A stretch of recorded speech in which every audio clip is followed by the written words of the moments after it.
Les 3 coups résonnent, le rideau se lève, vous êtes bien installés, nous sommes au théâtre. This castle belongs to me! Cet imaginaire du cinéma est souvent relativement près de l'imaginaire des hommes du Moyen-Âge. Tous les films sont en costume, tous les films sont en décor, tous les films sont des univers fabriqués. Parfait! Pas tous les jours qu'on a un décor comme ça. Alors je vais le photographier avant qu'on le démolisse. As an artist, if it's not true, I wish it were. Je ne filme pas le patrimoine. Je filme des gens qui ont mal, qui ont froid, qui aiment, qui se déchirent. But why? Historiquement parlant, c'est un film qui est très bien fait. Mais cinématographiquement, c'est une merde.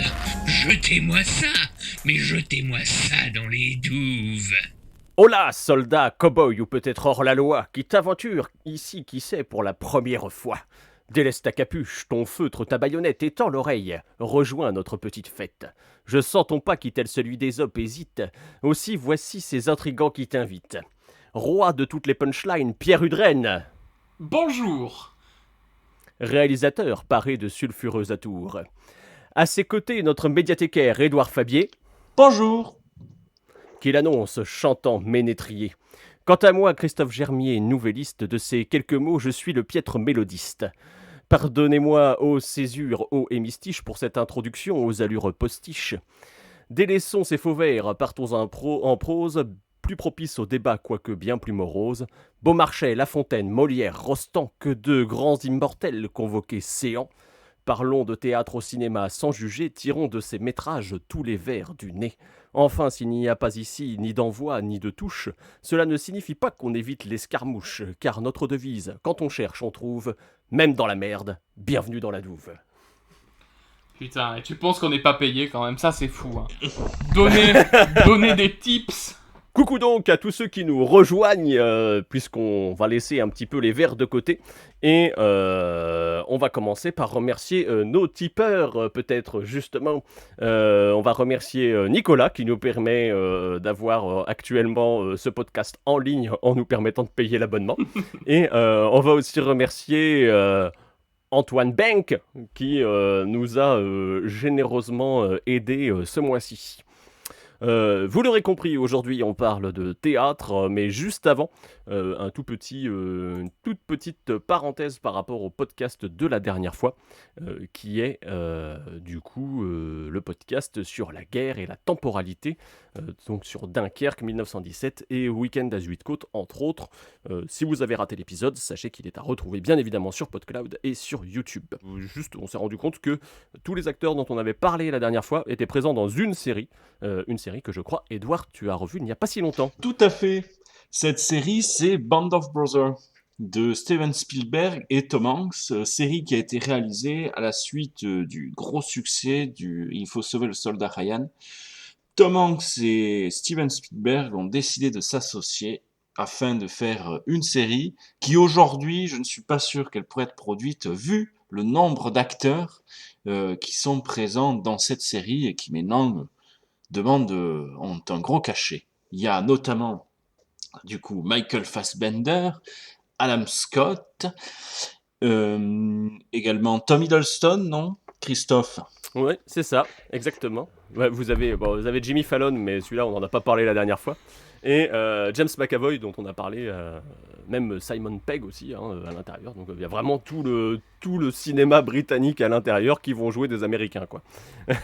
Et série qui, moi je trouve, finalement, a toujours c'est toujours bien, quoi. Ça fait toujours plaisir de voir autant d'acteurs, faire ce genre de série, voilà. Malgré ça a peut-être un petit peu vieilli, mais moi je trouve ça reste toujours très bien. Voilà, en gros, ce qu'on pouvait dire pour ce retour de douve.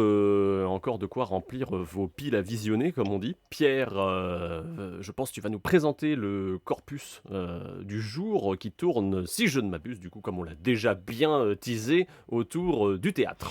Ouais, au départ, l'envie nous est venue de parler essentiellement de Edmond, de Alexis Michalik, qui est sorti en 2018 et qui raconte la conception par Edmond Rostand de la pièce Cyrano de Bergerac.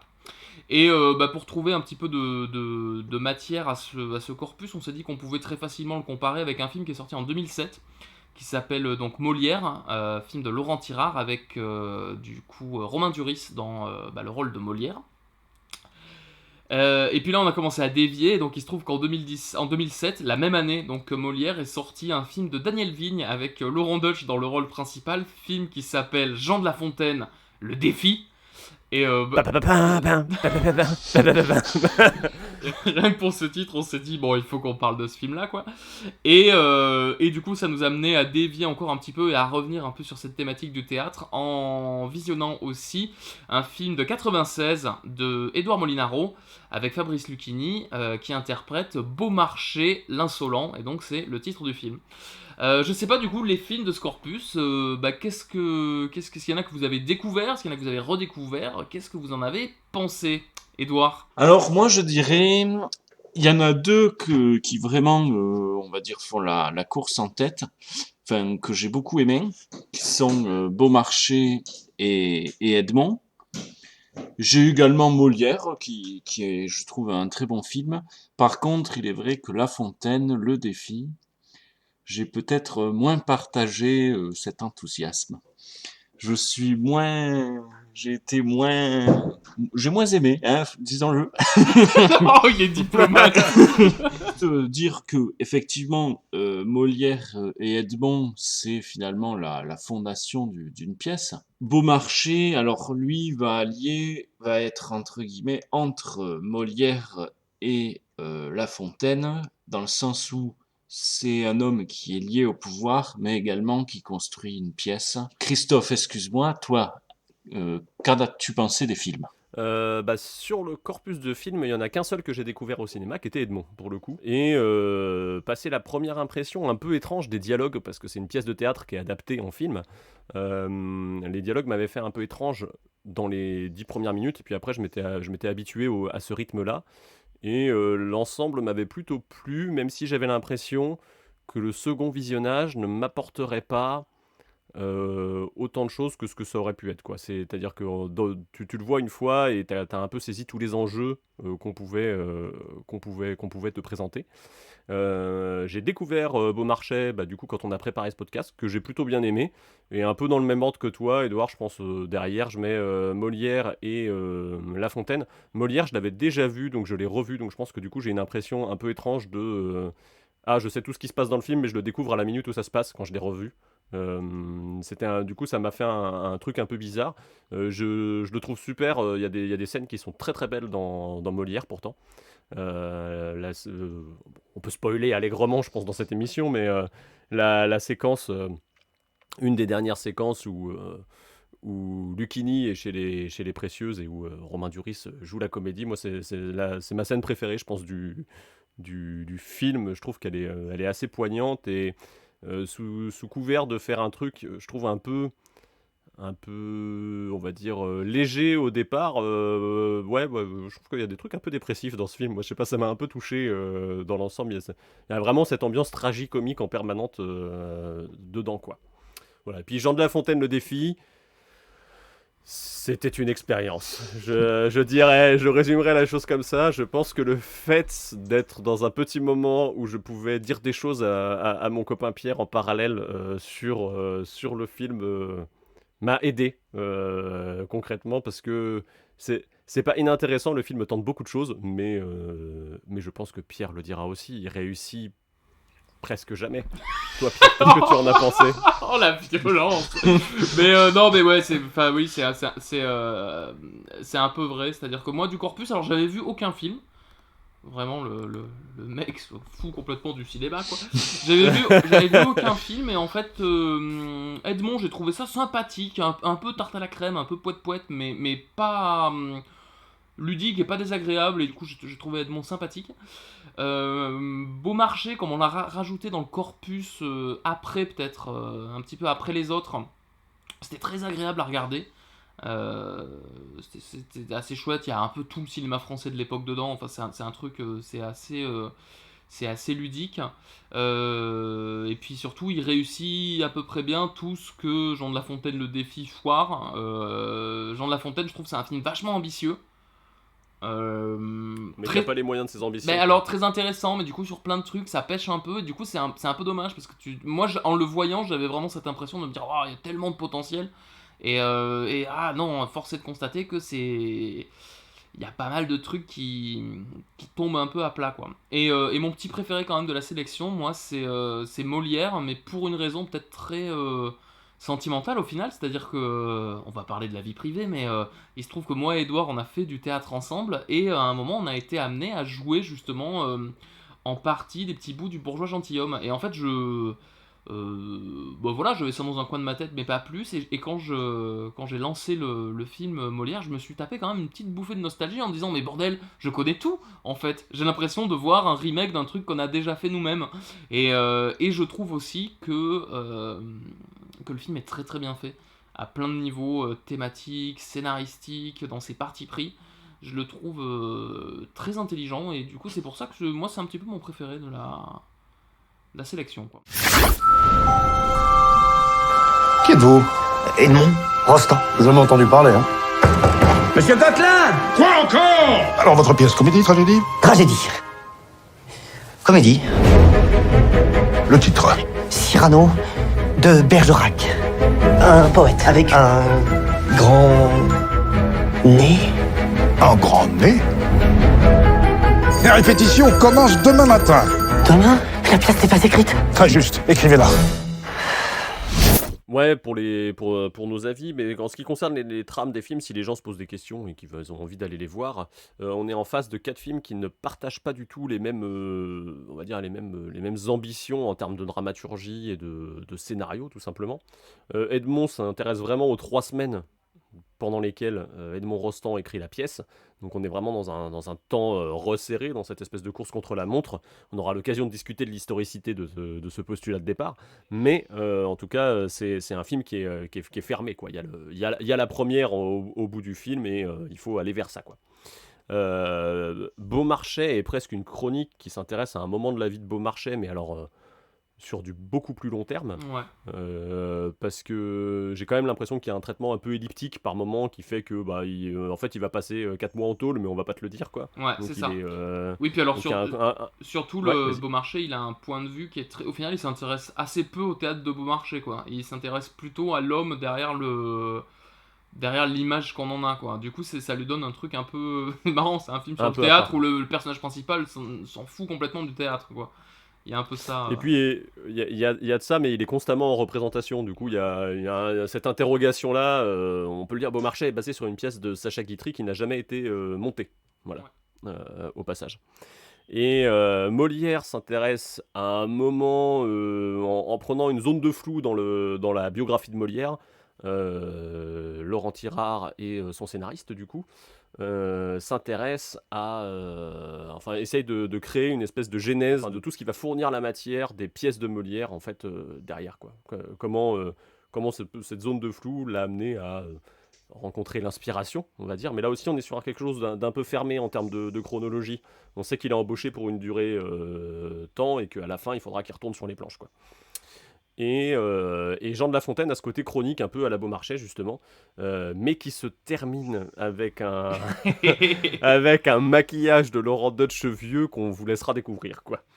Voilà, pour parler des scénarios, donc des films avec des ambitions très différentes à chaque fois, qui se croisent tout le temps en termes je pense, de thématiques. C'est pour ça qu'on a choisi de les proposer ensemble, parce que c'est difficile de parler de l'un sans l'autre. Au final, on a toujours le petit contrepoint de l'un ou de l'autre sur tel ou tel sujet. Oui, puis à part Edmond aussi, tu vois, les personnages de La Fontaine et de Molière, il y a un Molière, il y a un acteur qui joue Molière dans le film Jean de La Fontaine, tu vois, par exemple.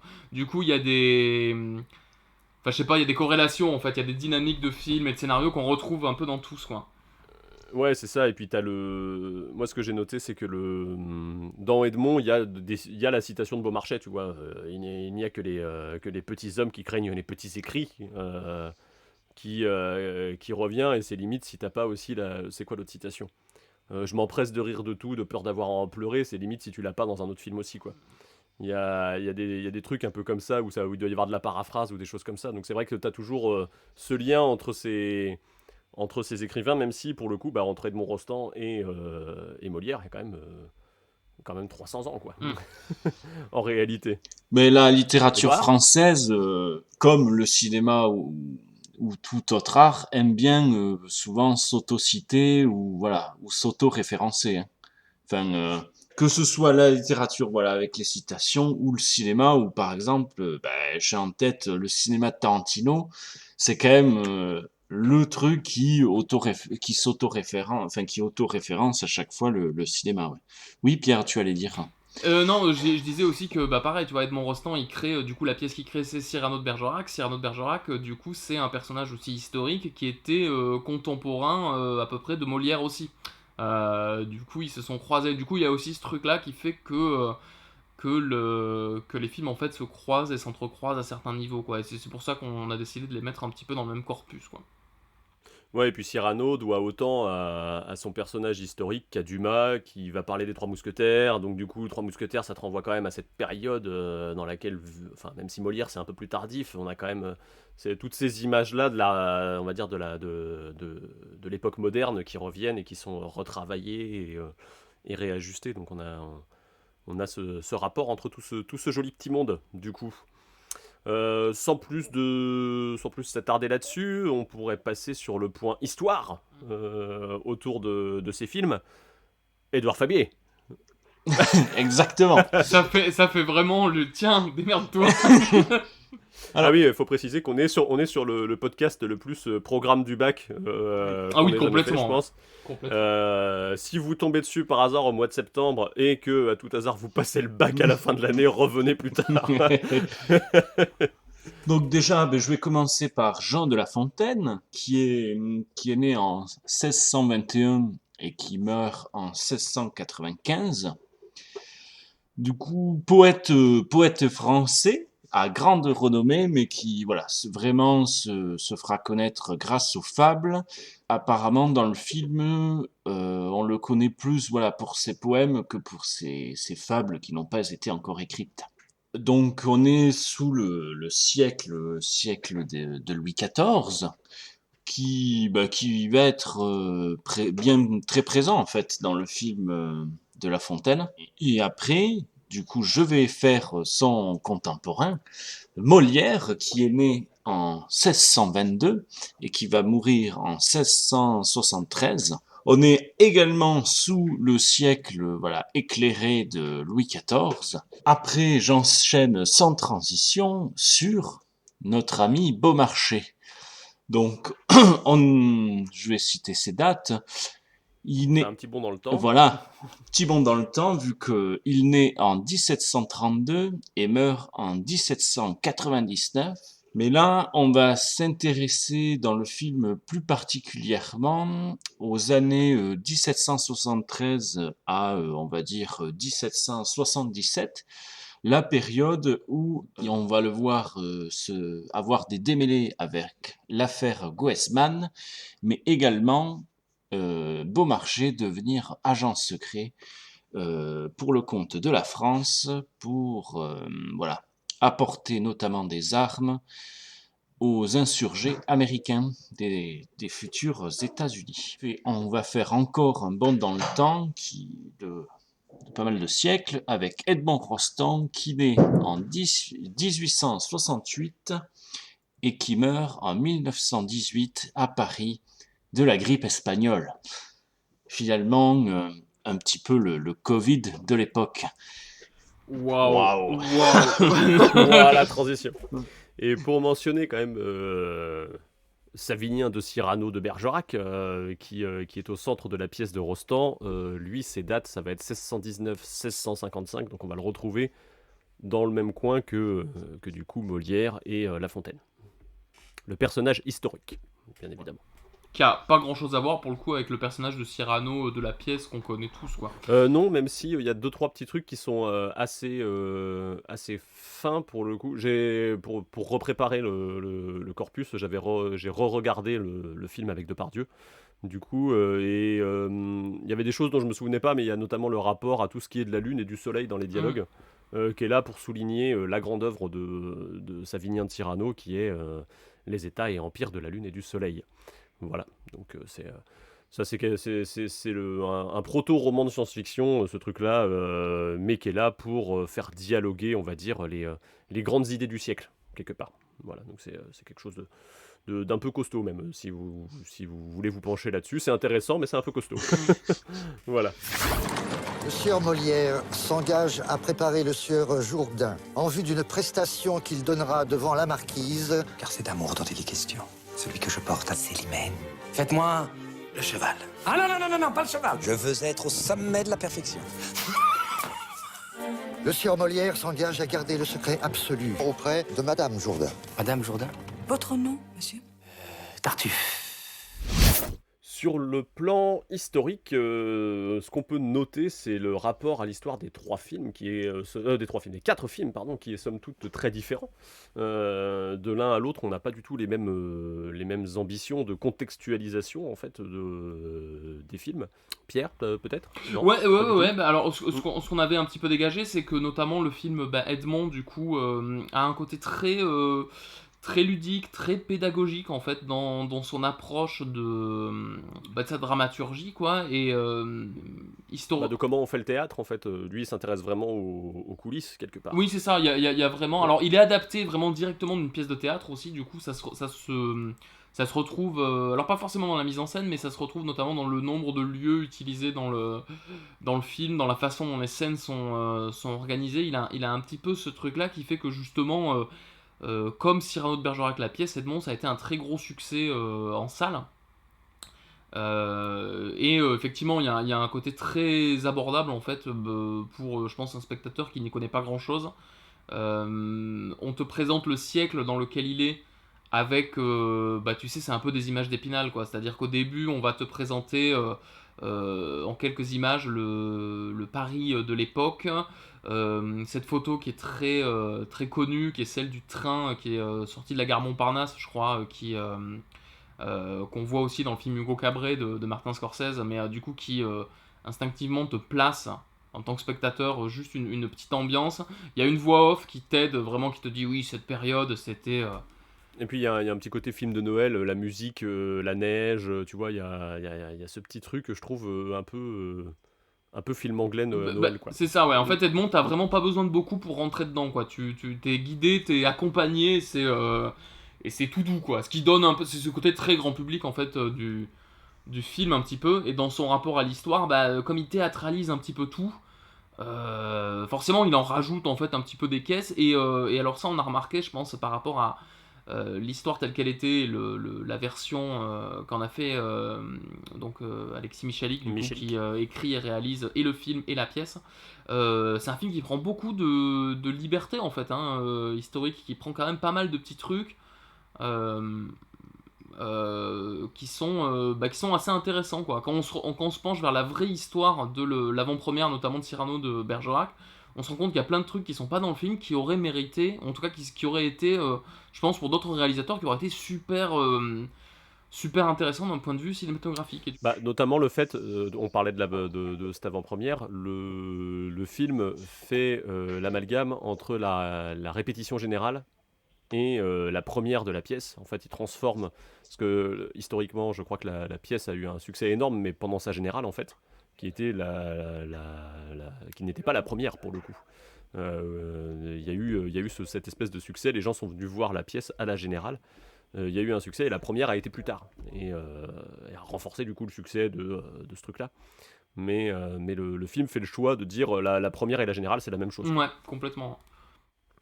Ce qui est logique aussi, à un moment il faut oui, non, tout à fait, non, mais tu peux pas être dans une répétition, mais... C'est des choix qui sont tout à fait explicables du point de vue de la dramaturgie, c'est des choix qu'on fait quand on écrit un scénario, quand on écrit une pièce, aussi, c'est... Ouais. Mais du coup c'était assez intéressant.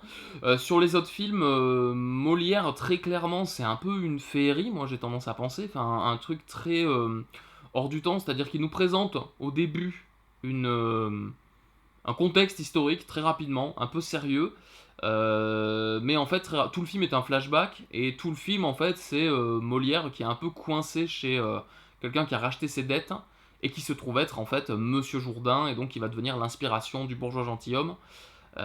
Et donc du coup tout le rapport historique en fait chez Molière c'est pareil, on te le place au début, un petit peu de la même façon que Edmond, mais assez rapidement en fait on crée un vase clos un petit peu, qui est cette espèce de grande propriété bourgeoise dans laquelle il va évoluer, et dans lequel vont se passer toutes ces intrigues, mais en fait très rapidement on rentre dans une pièce de Molière, beaucoup plus que dans une représentation un petit peu de son époque. Et puis il y a cette distanciation tout de suite par rapport au pouvoir. Tu vois, il n'y a pas de représentation de Louis XIV dans le film, on va voir le frère du roi, quoi. Ouais. Il y a quand même ce côté, alors qu'on sait que Molière était quand même très proche de Louis XIV, dans le sens où il a été valet de chambre de Louis XIV, donc il avait quand même sa place à la cour, et on va avoir du coup juste cette mise à distance du scénario dès l'ouverture du film, en disant on n'ira pas plus haut dans la cour que le frère du roi, on va vous raconter une autre histoire. Mais alors ça je pense que c'est aussi un truc qui permet de ne pas se retrouver face aux problèmes, par exemple qu'a Jean de La Fontaine, qui est d'un seul coup, il y a un univers qui est extrêmement dense, en fait, avec plein de trucs à comprendre, tout le rapport à la royauté. Molière, justement, de façon assez intelligente, il évacue ça en une scène, alors que, justement, Jean de La Fontaine, il bataille un petit peu pendant tout le film, à essayer de nous recontextualiser le truc, en prenant des figures historiques mais qui n'en sont pas, qu'on entend un petit peu name dropper, c'est-à-dire que à un moment on entend le nom d'Artagnan qui tombe, alors pour le spectateur ça va forcément évoquer le d'Artagnan et Trois Mousquetaires, mais là en fait c'est le d'Artagnan historique qui est abordé, et du coup il y a une volonté justement de rappeler un petit peu des fois du livre d'images, des fois des faits peut-être historiques qui sont un petit peu plus crédibles. L'arrestation de Fouché au début du film, puisque c'est quand même le prétexte du début du film dans Jean de La Fontaine le défi. Donc on est quand même sur une histoire de procès, sur une histoire... Enfin voilà, il y a quand même... il a un rapport on va dire, à l'histoire des grands, on va dire, entre guillemets, plus proche que peut-être les autres films, à part Beaumarchais, mais Beaumarchais fait un peu le louvoie un peu entre ces deux notions. Beaumarchais prend un petit peu le parti en fait assez rapidement de dire on va se concentrer vraiment sur le Beaumarchais, peut-être tu vois, très rapidement il y a cette intrigue d'agent secret un peu qui rentre en ligne de jeu, et du coup on se consacre, même si tout le reste on le voit apparaître, on voit ces pièces de théâtre, le mariage de Figaro qui est en train d'être conçu et tout ça, mais on est vraiment sur Beaumarchais qui se démêle un petit peu avec ces trucs et qui travaille en fait pour le compte de la France, alors que justement La Fontaine a un peu du mal avec ça, quoi. La Fontaine le film est beaucoup plus bordélique en fait, hein. Historiquement il a un petit peu plus de mal à sélectionner en fait quelque chose de précis, quoi. Et puis il y a un problème avec La Fontaine, moi je trouve, c'est que la figure de La Fontaine est posée comme un espèce d'artiste face au pouvoir, comme s'il était un genre de contre-pouvoir, qui est une notion quand même très moderne, oui, complètement, à cette époque-là. Et genre ça devient le héros du peuple tout en étant entretenu en permanence par ses maîtresses. Donc il y a une espèce de... Il y a un truc qui, je trouve, à mon sens, ne marche pas très bien. Son héros se définit très mal, en fait. Ouais. Il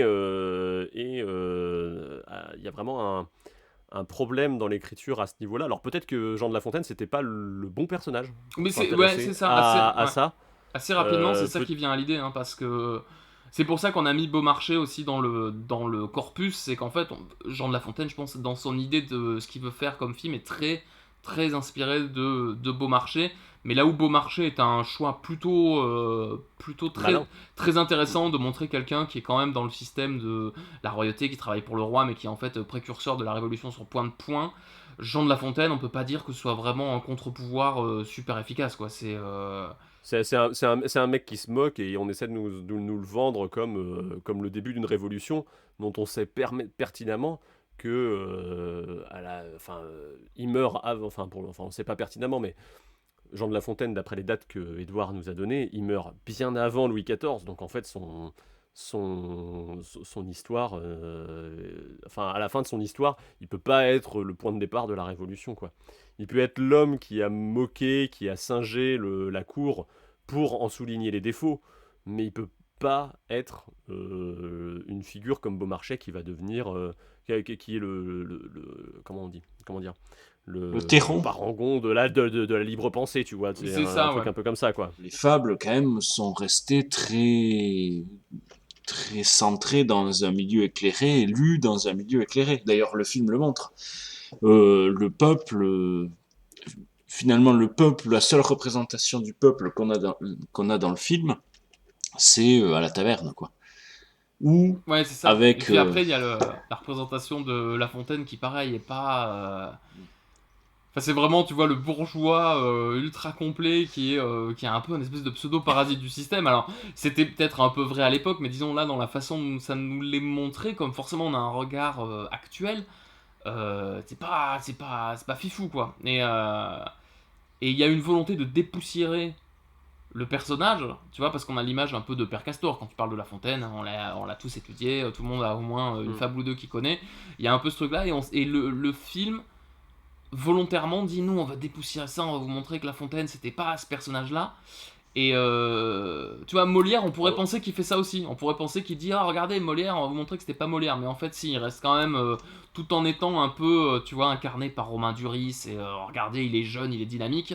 Ça reste quand même pas mal dans les clous. Et là-dessus, La Fontaine se foire complètement. Ouais, et puis La Fontaine, quand tu parles de la volonté de dépoussiérer, tu sais, il y a cette espèce d'ambition même dès le début, en mettant on est en 2007, on va mettre un beat derrière de la musique classique pour faire genre boum boum, regardez, on innove, tu vois, et c'est en fait, même je pense à l'époque de la sortie du film, c'était déjà vieillot, quoi, tu vois, il y a ce truc un peu, ouais, Edouard.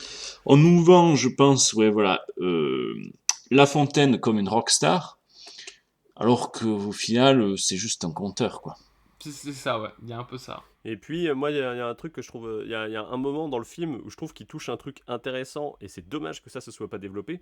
Je pense qu'il aurait peut-être été plus intéressant de s'intéresser à la genèse d'une des fables, où justement il parle de Fouché avec les histoires de blason, je vais représenter tel animal parce qu'il a tel blason, et c'est assez... c'est évacué en 2 phrases dans le film, alors que, au vu de ce qu'il présente au début, l'importance du procès de Fouché dans le film, enfin voilà, ça aurait été ça l'histoire quelque part, plus que presque parler de la cigale et de la fourmi et de la grenouille qui voulait se faire aussi grosse que le bœuf, c'est peut-être anecdotique quoi à côté quoi. Il rate un peu son sujet quoi. Bah, complètement. En fait, il y a plein de sujets. C'est pour ça qu'il y a une petite notion de, je sais pas si on peut dire de gâchis, mais en tout cas, c'est vrai que La Fontaine, tu te dis, tu pourrais faire 15 films en fait sur La Fontaine. Simplement, faut choisir des axes ou des trucs. Et là, comme il traite tout, il traite un peu rien quoi. Du coup, en voulant traiter tout, il traite un peu rien. Et là, on repasse sur du subjectif un peu quoi. On est en train de démonter le film et on a pas fini. Bah oui et non, on démonte un peu le film. Moi, je trouve pas. On fait juste le point de comparaison quelque part entre tout ce qu'on a vu et comment les autres arrivent à avoir, à choisir en fait, à faire un choix qui du coup permet au film d'être clair et d'avoir un point de vue en fait, tout simplement. De quelle urgence allez-vous m'entretenir, monsieur Colbert? La Fontaine, sire. Corneille, 20 000 livres de pension par an. Molière, 1000. Racine, 600. Et Chaplin 100 fois plus que nous tous réunis. La grenouille qui veut se faire plus grosse que le bœuf. Pas d'oubli? Il y aurait bien ce La Fontaine. Jamais. C'est un artiste mineur, vous verrez. Il viendra comme les autres, chanter nos louanges et manger dans nos mains. Que vous êtes joli, que vous me semblez beau. Toi, au moins, tu t'amuses. Celle-ci, je vais l'appeler La Cigale et la Fourmi. Mauvais titre. Personne la lira.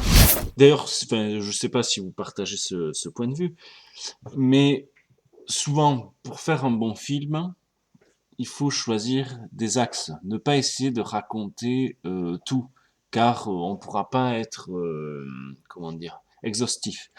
Et c'est peut-être parfois le problème de beaucoup de films historiques.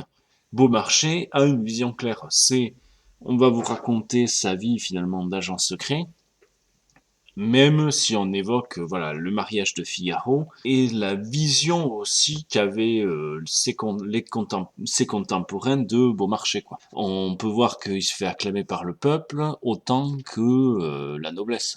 Bah, tu sens que Beaumarchais, c'est une comédie c'est une pièce qui est en 2 actes, la pièce de Guitry, et du coup t'as vraiment les 2 phases dans le film. T'as la première partie où on te présente Beaumarchais, il y a le procès, il y a Jacques Weber, enfin il y a tout ça, et dans la deuxième c'est cette espèce de film d'espionnage qui te raconte presque la face cachée de Beaumarchais à ce moment-là, le truc qu'on connaît un peu moins.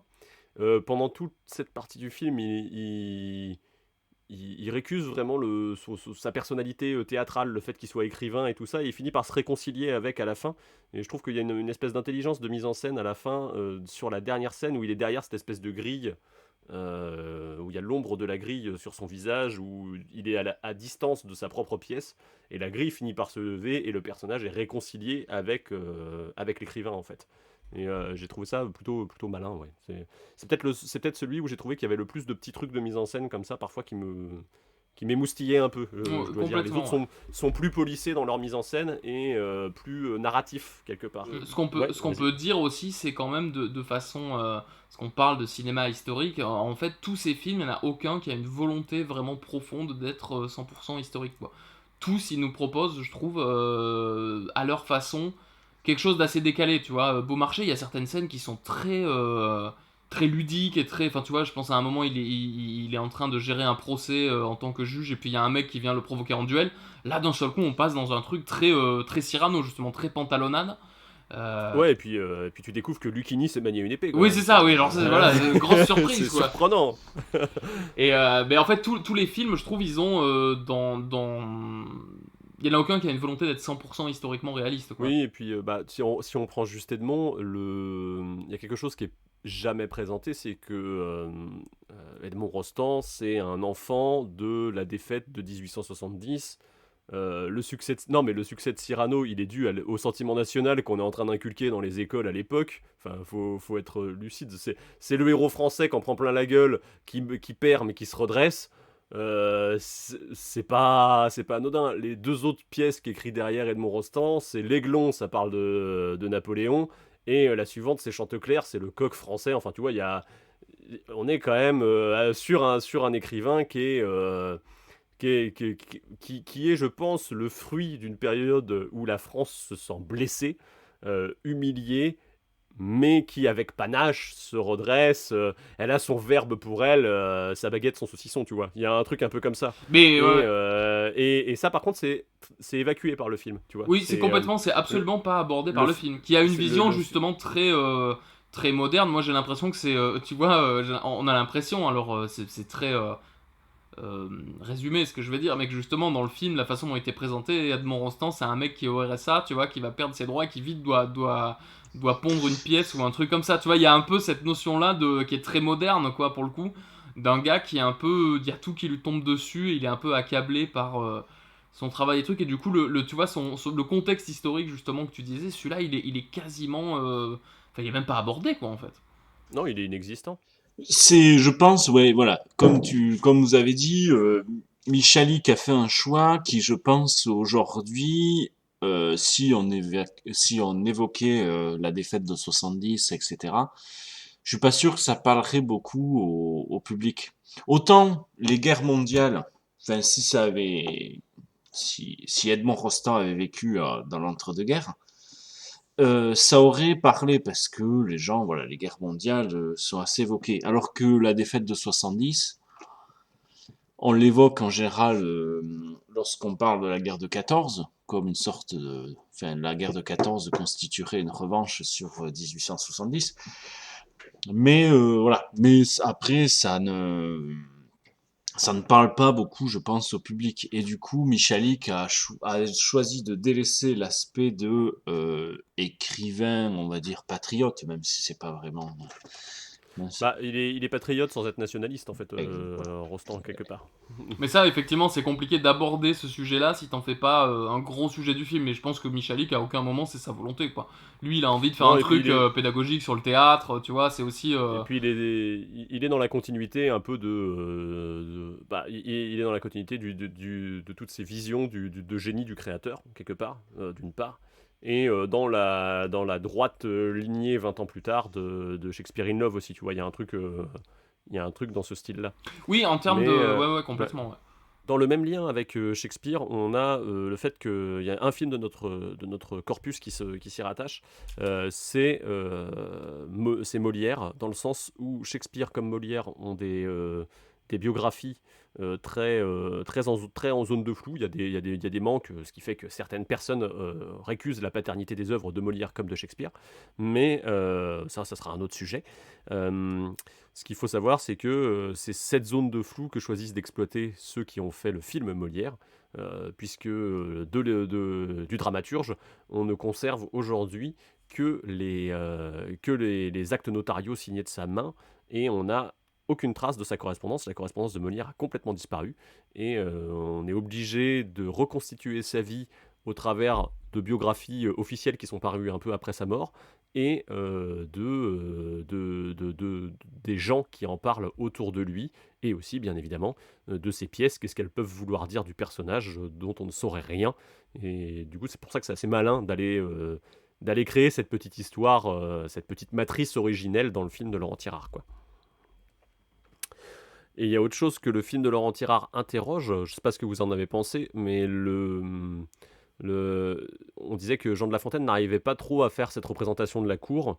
Le film Molière arrive à représenter le système de la cour et des courtisans tel qu'il était au XVIIe siècle, de manière assez maligne, sans pour autant que ça se passe dans l'entourage immédiat du roi. Et puis surtout de façon extrêmement efficace, hein. C'est-à-dire que tout ce rapport à la cour, un courtisan, comment le fait que tu vois les artistes à cette époque-là, en tout cas, sont dépendants de leurs mécènes, de tout ça, en fait, dans La Fontaine, du coup, le film pédale pendant tout le film à nous expliquer ça un peu et à nous essayer de nous le faire comprendre à plein de niveaux. Dans Molière, c'est expliqué en une scène. Et on a vraiment Romain Duris qui fait la courbette de façon outrageante et du coup un peu ridicule devant Monsieur le frère du roi qui lui finance une pièce. Et en fait, rien que dans cette scène avec genre 3 plans, Laurent Tirard il te montre, ok, la cour, ce dont vous avez besoin en tant que spectateur pour comprendre comment ça fonctionne, ça va être présent dans juste la mise en scène de ce personnage qui est ultra courbé, qui fait des courbettes et qui est obligé de un petit peu lécher les bottes, tu vois, de son mécène, en fait, qui va lui donner du pognon et qui va permettre à sa compagnie de théâtre de vivre un peu, quoi. Et ça, Tirard, il est pas mauvais, hein, pour justement résumer ce truc-là en très peu de temps, de façon extrêmement efficace, quoi. Je rejoindrai aussi ton propos en disant il explique aussi assez bien, je trouve, la société d'ordre. Ouais. C'est-à-dire que, notamment le personnage d'Édouard Baird, à un moment où on questionne en fait ses ancêtres. Alors Édouard Baird qui joue donc du coup Dorante, qui est un courtisan et quelqu'un qui surtout ne veut pas, très fier d'être noble. Qui apparaît comme manipulant Jourdain incarné par Lucchini très ouvertement. Ce courtisan, à un moment, on questionne un petit peu comment il a obtenu cette noblesse et qu'étaient ses ancêtres.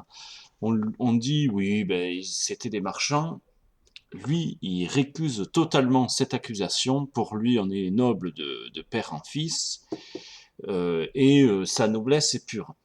Car il faut savoir que dans cette scène, en fait, Édouard Baird ne veut pas être de la noblesse dite de robe, c'est-à-dire il n'a pas acheté sa noblesse, mais c'est une vieille noblesse, une noblesse d'épée, une noblesse, disons, ancienne et qui est sans reproche.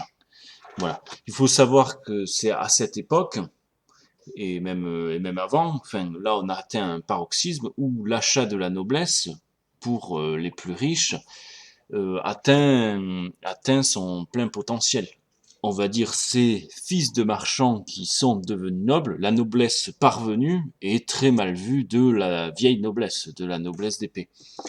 Et le clergé, par contre, dans le film, est plutôt représenté par le personnage du coup de Romain Duris, enfin que joue Romain Duris, enfin que joue Molière. Il se fait passer pour un curé pendant une partie du film, quoi. Ouais, pour un dévot, et il prend le nom de Tartuffe, c'est pas anodin, puisque Molière, toute sa vie et dans toute son œuvre, n'aura de cesse de s'en prendre à ses dévots, et notamment aux faux, ceux qui considèrent être des faux dévots, notamment dans Tartuffe, qui sera censuré. Alors peut-être le tiers-état est moins sur le devant de la scène, mais n'empêche, il y a toujours quand même son ombre qui plane sur tout au long du film. Bah, c'est une condition à laquelle aucun des personnages ne souhaite revenir, en fait. Exactement. Edmond, personne ne te connaît, tu n'as fait que des fours et Coquelin te commande une pièce champagne. Moi aussi j'ai une bonne nouvelle, je suis amoureux, fou. Jeanne, on s'embrasse.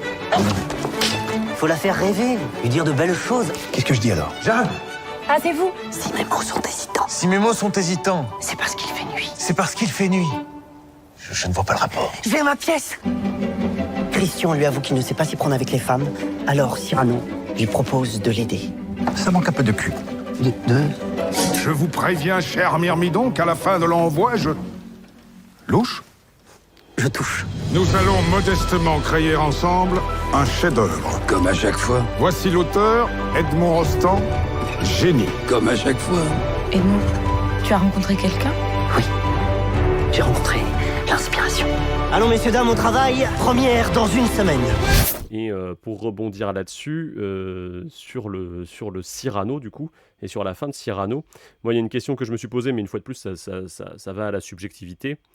C'est le film Edmond, dans sa portée, comment est-ce qu'il s'appuie sur Cyrano de Bergerac. Et à la fin, je me suis retrouvé un peu ému, mais je me suis demandé, moi, si c'était pas juste la fin de Cyrano qui m'émeuvait, ce moment où, justement, le film fait le choix de sortir de la scène pour créer une vraie scène de cinéma, qui est l'acte 5 de Cyrano, quoi.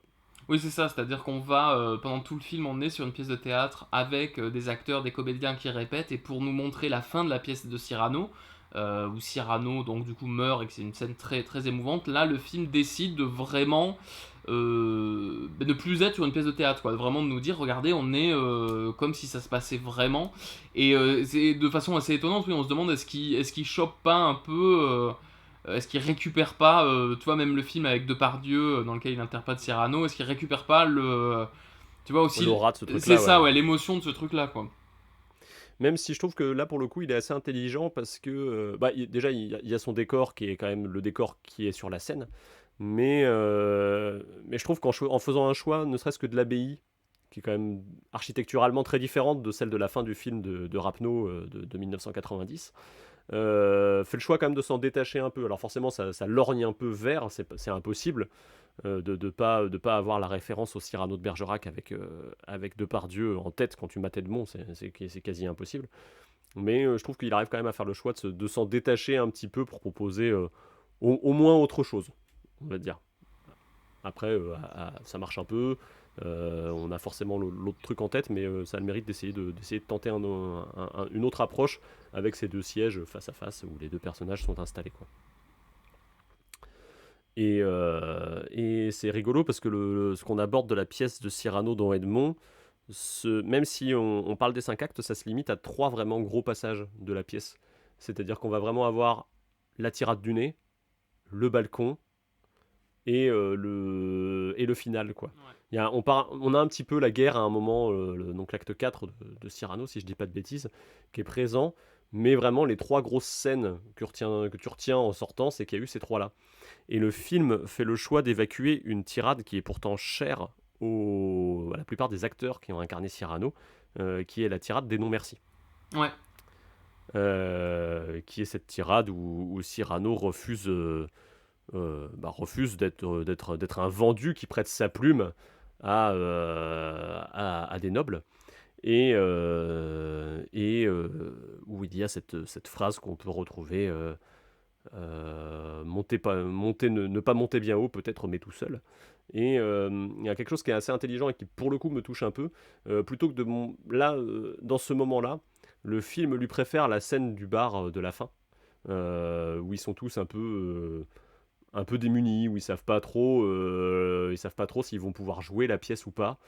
Et au final, il y a cette scène avec du coup Jean-Michel Martial, qui joue le patron du bar, qui leur dit « Ah, mais vous êtes des acteurs, vous êtes dehors la loi ». Ça rejoint un peu cette espèce de tirade du non-merci, mais plutôt que d'avoir ne pas monter bien haut mais tout seul, il y a un truc un peu ensemble, vous allez y arriver, quoi. Et en rappelant qu'une pièce de théâtre, c'est pas seulement un auteur, mais s'il y a personne pour la jouer, et personne pour la mettre en scène, et personne pour la faire vivre, elle reste juste un morceau de texte, en fait. Et je trouve que là pour le coup, Edmond, qui a plutôt des gros sabots dans le reste de sa mise en scène, Là touche quelque chose d'un peu plus fin, quoi. Je sais pas ce que vous en pensez, mais... Bah, alors moi je me pose une question, c'est je sais pas quelle durée fait la pièce Edmond de Alexis Michalik du coup sur scène, mais ce qu'on ressent quand on voit en tout cas le film, c'est qu'effectivement il y a peut-être eu aussi des coupures, il y a peut-être des moments où il s'est dit pour que ça tienne en film et éviter de faire un film de 3 heures, peut-être il faut sélectionner certains trucs. Du coup moi je me pose la question, est-ce que justement cette scène dont tu parles, elle est pas abordée dans la pièce de théâtre, quoi. Ah, c'est possible. En tout cas, là, on a vraiment les trois. Moi, je trouve qu'on a vraiment les 3 scènes connues de Cyrano dans le film, quoi. On passe par les choses que les gens connaissent et on ravive un peu leur mémoire de collège où ils ont étudié la pièce en prenant les grands axes de Cyrano. Oui, puis il y a le rapport au théâtre, je trouve, qui est très intéressant dans Cyrano, en tout cas. Enfin, dans le Edmond, du coup.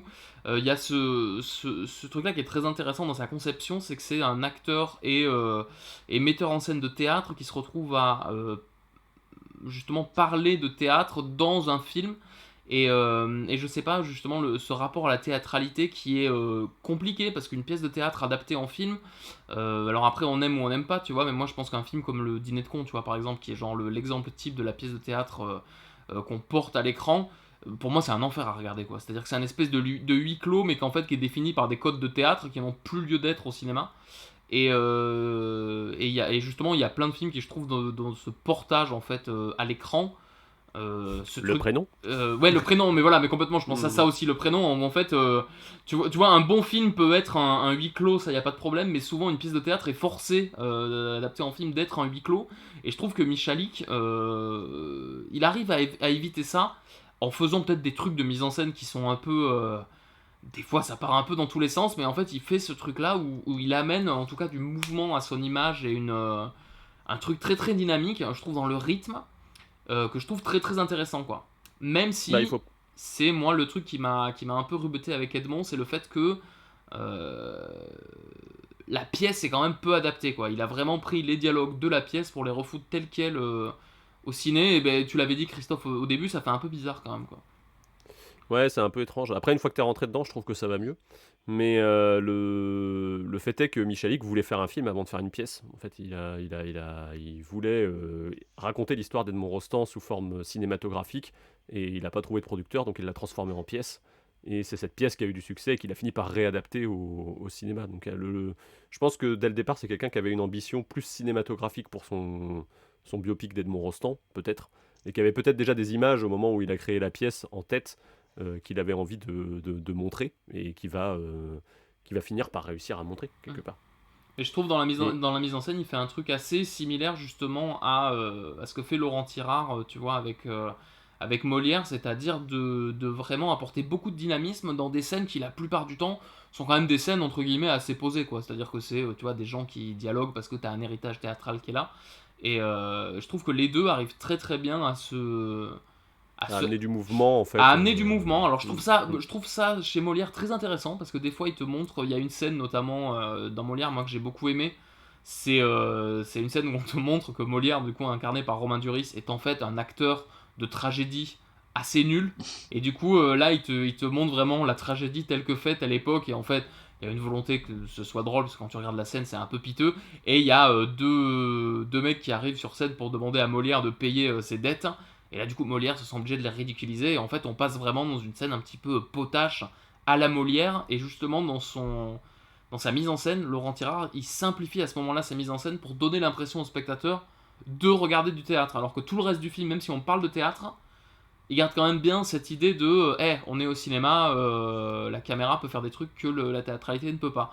Je trouve Michalik, il arrive à faire ça, mais pas à 100%. C'est-à-dire que je trouve que plus ponctuellement. Plus ponctuellement, ouais. Je trouve que dans les dialogues, il y a des fois des trucs, moi, qui m'ont fait un petit peu bizarre. Je trouve à un moment, tu vois, ce jeu très théâtral fait que tu dis waouh, des fois c'est un peu forcé, quoi. Et du coup, tu vois, tu te dis putain, même Olivier Gourmet, il arrive à jouer un peu faux, quoi, des fois. Et ça m'a fait très bizarre. C'est quand même Olivier Gourmet, quoi, tu vois. Je pense, moi, ça m'a moins gêné, dans le sens où j'ai l'habitude de regarder justement du théâtre filmé, comme on dit, des adaptations de Shakespeare. Alors ça dépend lesquelles. Mais il y en a Alors justement, beaucoup. quand on parle de théâtre filmé, c'est que déjà il y a eu un problème, tu vois.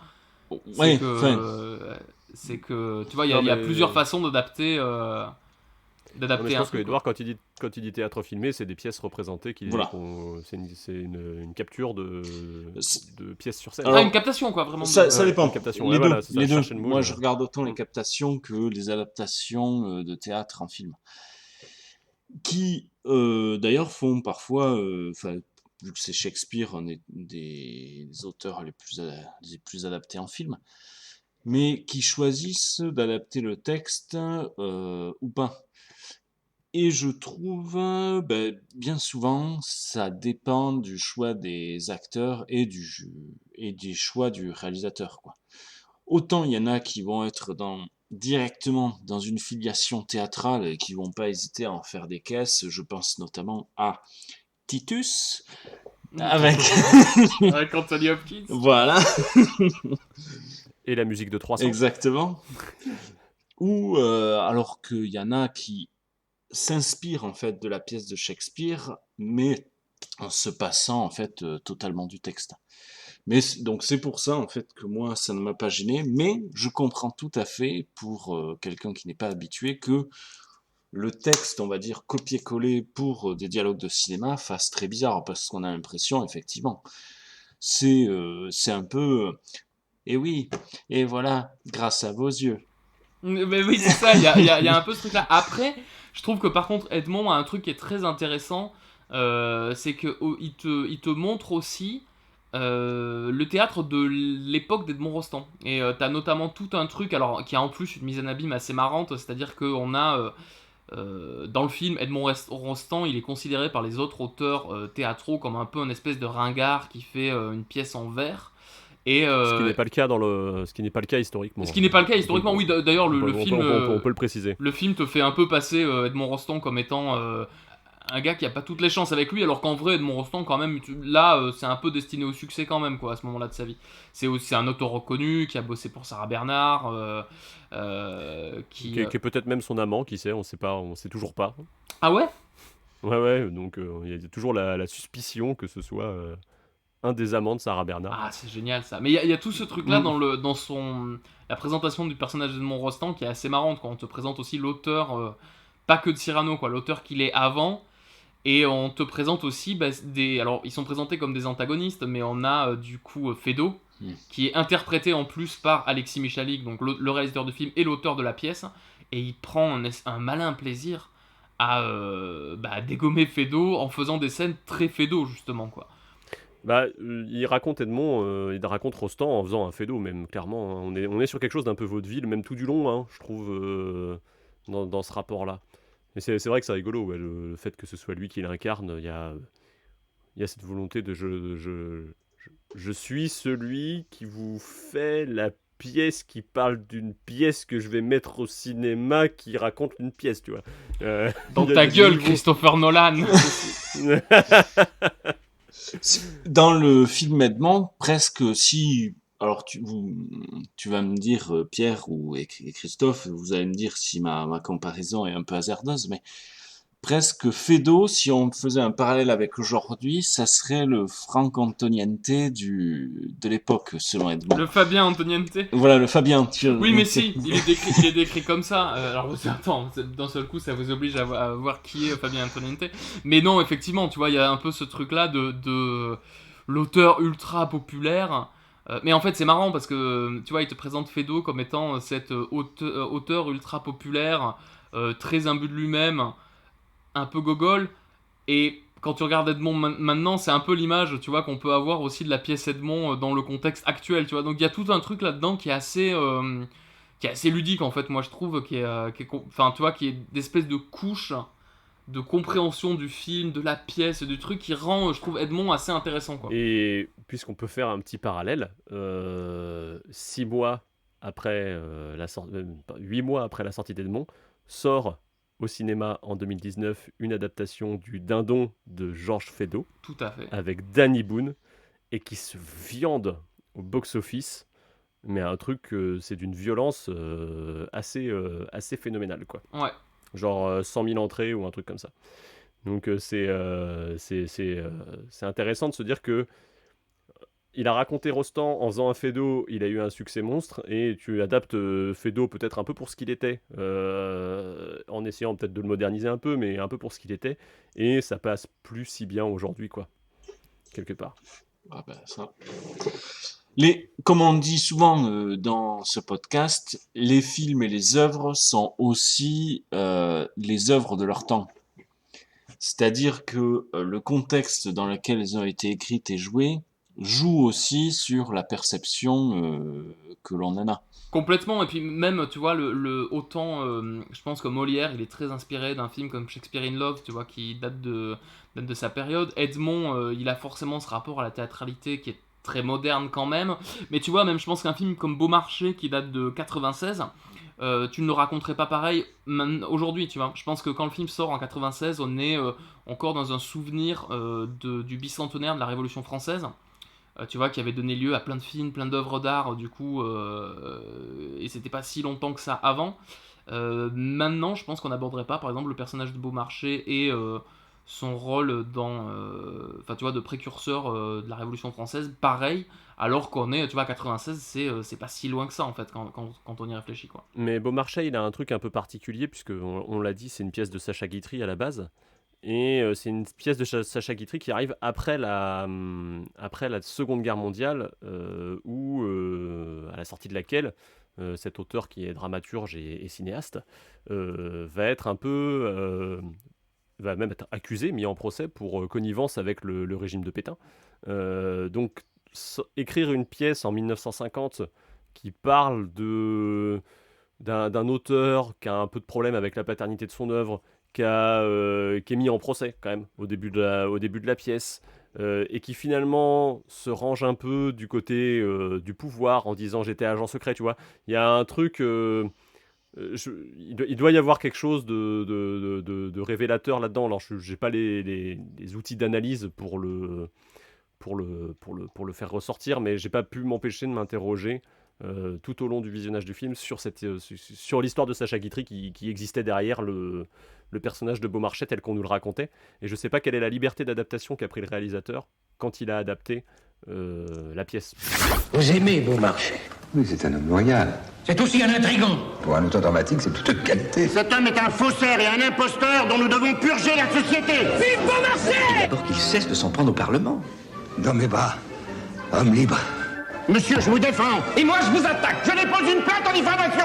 Moi, je dépose votre bilan. Beaumarchais ne sera jamais tout à fait Molière, parce que sa vie l'amuse beaucoup plus que son œuvre. Sans doute ne suis-je pas un auteur véritable. En attendant, je vous suivrai partout. Sans par ma chambre. En termes d'adaptation aussi théâtrale, il y a un choix qui est commun aux 4 films et qui est intéressant. Enfin, c'est intéressant de se poser la question quant aux films justement historiques en costume, c'est tout le rapport au langage que ces films peuvent avoir. En l'occurrence là, on parle de pièces en vers, on parle de personnages qui parlent théoriquement du coup en prose, mais dont on est obligé de changer un petit peu le langage pour que ça fasse le langage de l'époque, je mets ça entre guillemets. Et du coup il y a des choix qui sont faits par les différents films en fait, qui certains ont des similitudes, d'autres non. Je sais pas ce que vous en avez pensé du coup. On a déjà parlé de la théâtralité forcément évidente de Edmond, même quand les personnages parlent avec leur langage de tous les jours, ça fait très théâtre. Je sais pas sur les autres films ce que vous en avez pensé un petit peu de ça. Il me semble que dans Beaumarchais, ça m'a moins choqué, effectivement. Enfin, je sais que dans Edmond, c'est fait vraiment théâtre. Beaumarchais, c'est Lucchini qui joue, donc forcément... Voilà. Déjà, de base, il y a un capital théâtre, en fait, qui est apporté par l'acteur principal. Mais je trouve que... Moi, je pense qu'on pardonne un peu moins facilement à Edmond ce langage théâtral parce qu'il se situe dans le 19e siècle.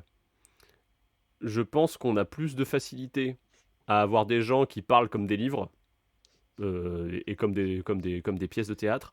On a plus de facilité à l'accepter quand on parle du XVIIe siècle ou du XVIIIe dans le cas de Beaumarchais, mais il y a ce côté un peu on peut le dire maintenant, on est tous les trois des rôlistes, et il y a ce côté dès que tu fais un truc au Moyen-Âge ou machin, tu prends des airs et des tournures de phrases que tu n'aurais jamais au quotidien. parce que c'est le Moyen-Âge ou c'est un univers fictif dérivé d'eux. Si tu te projettes en plein 16e siècle, tu vas avoir tendance à faire des phrases un peu empoulées. Du coup, je sais pas, il y a cette espèce de truc que tu pardonnes aussi facilement aux films qui le font. Et peut-être Edmond, en étant situé dans un contexte plus proche de nous, historiquement, jure peut-être plus. On a moins l'habitude de ça dans les films qui traitent de la fin du 19e, je pense. Mais de façon assez étonnante, tu vois, moi par exemple, alors tu vois, dans le Cyrano vraiment de Jean-Paul Rapneau avec Gérard Depardieu, qui alors adapte de façon assez fidèle le texte de la pièce, donc du coup c'est en vers tout du long. Je trouvais quand même que, tu vois, c'est assez étrange de se dire que le texte en fait il est ultra artificiel, puisque c'est vraiment un texte de théâtre, mais je trouvais quand même qu'il avait un certain réalisme, tu vois. Et du coup... Ouais, il doit y avoir des choix de mise en scène, de la manière de l'amener, la manière de jouer, la manière de choisir tes acteurs qui fait que ça passe. Mais c'est vrai que le Cyrano de Jean-Paul Rapneau, il y a un boulot monstre qui est fait pour te rendre acceptable ce truc-là, quoi. Je sais pas comment il se débrouille exactement. Parce que moi, le seul point de comparaison que j'aurais, ça serait le Macbeth avec Fassbender ou le Roméo plus Juliette de Baz Luhrmann, tu vois. Donc du coup, qui choisissent de mettre le texte brut dedans. Et dans ces films-là, je sais pas pourquoi ça passe, en fait, tu vois. Ouais, même pour reprendre les deux autres. Alors c'est sans doute parce que aussi les deux autres sont en anglais, donc du coup ça nous fait pas le même effet, je pense. Mais ouais, je pense que c'est une ligne très fine que Rapneau arrive à toucher, et Edmond, de par son caractère pièce de théâtre adaptée, truc un peu vaudeville et tout ça, un peu en surjeu aussi, n'arrive pas tout à fait à toucher cette sensibilité-là, n'arrive pas tout à fait à aller sur cette corde-là. Je pense que Molière fait ce que ne fait pas Edmond, c'est qu'il y va en douceur. C'est-à-dire que comme le film, globalement, est intégralement un flashback, les 10 premières minutes, avant qu'il y ait ce flashback, elles sont traitées... Il y a un langage un peu d'époque, mais...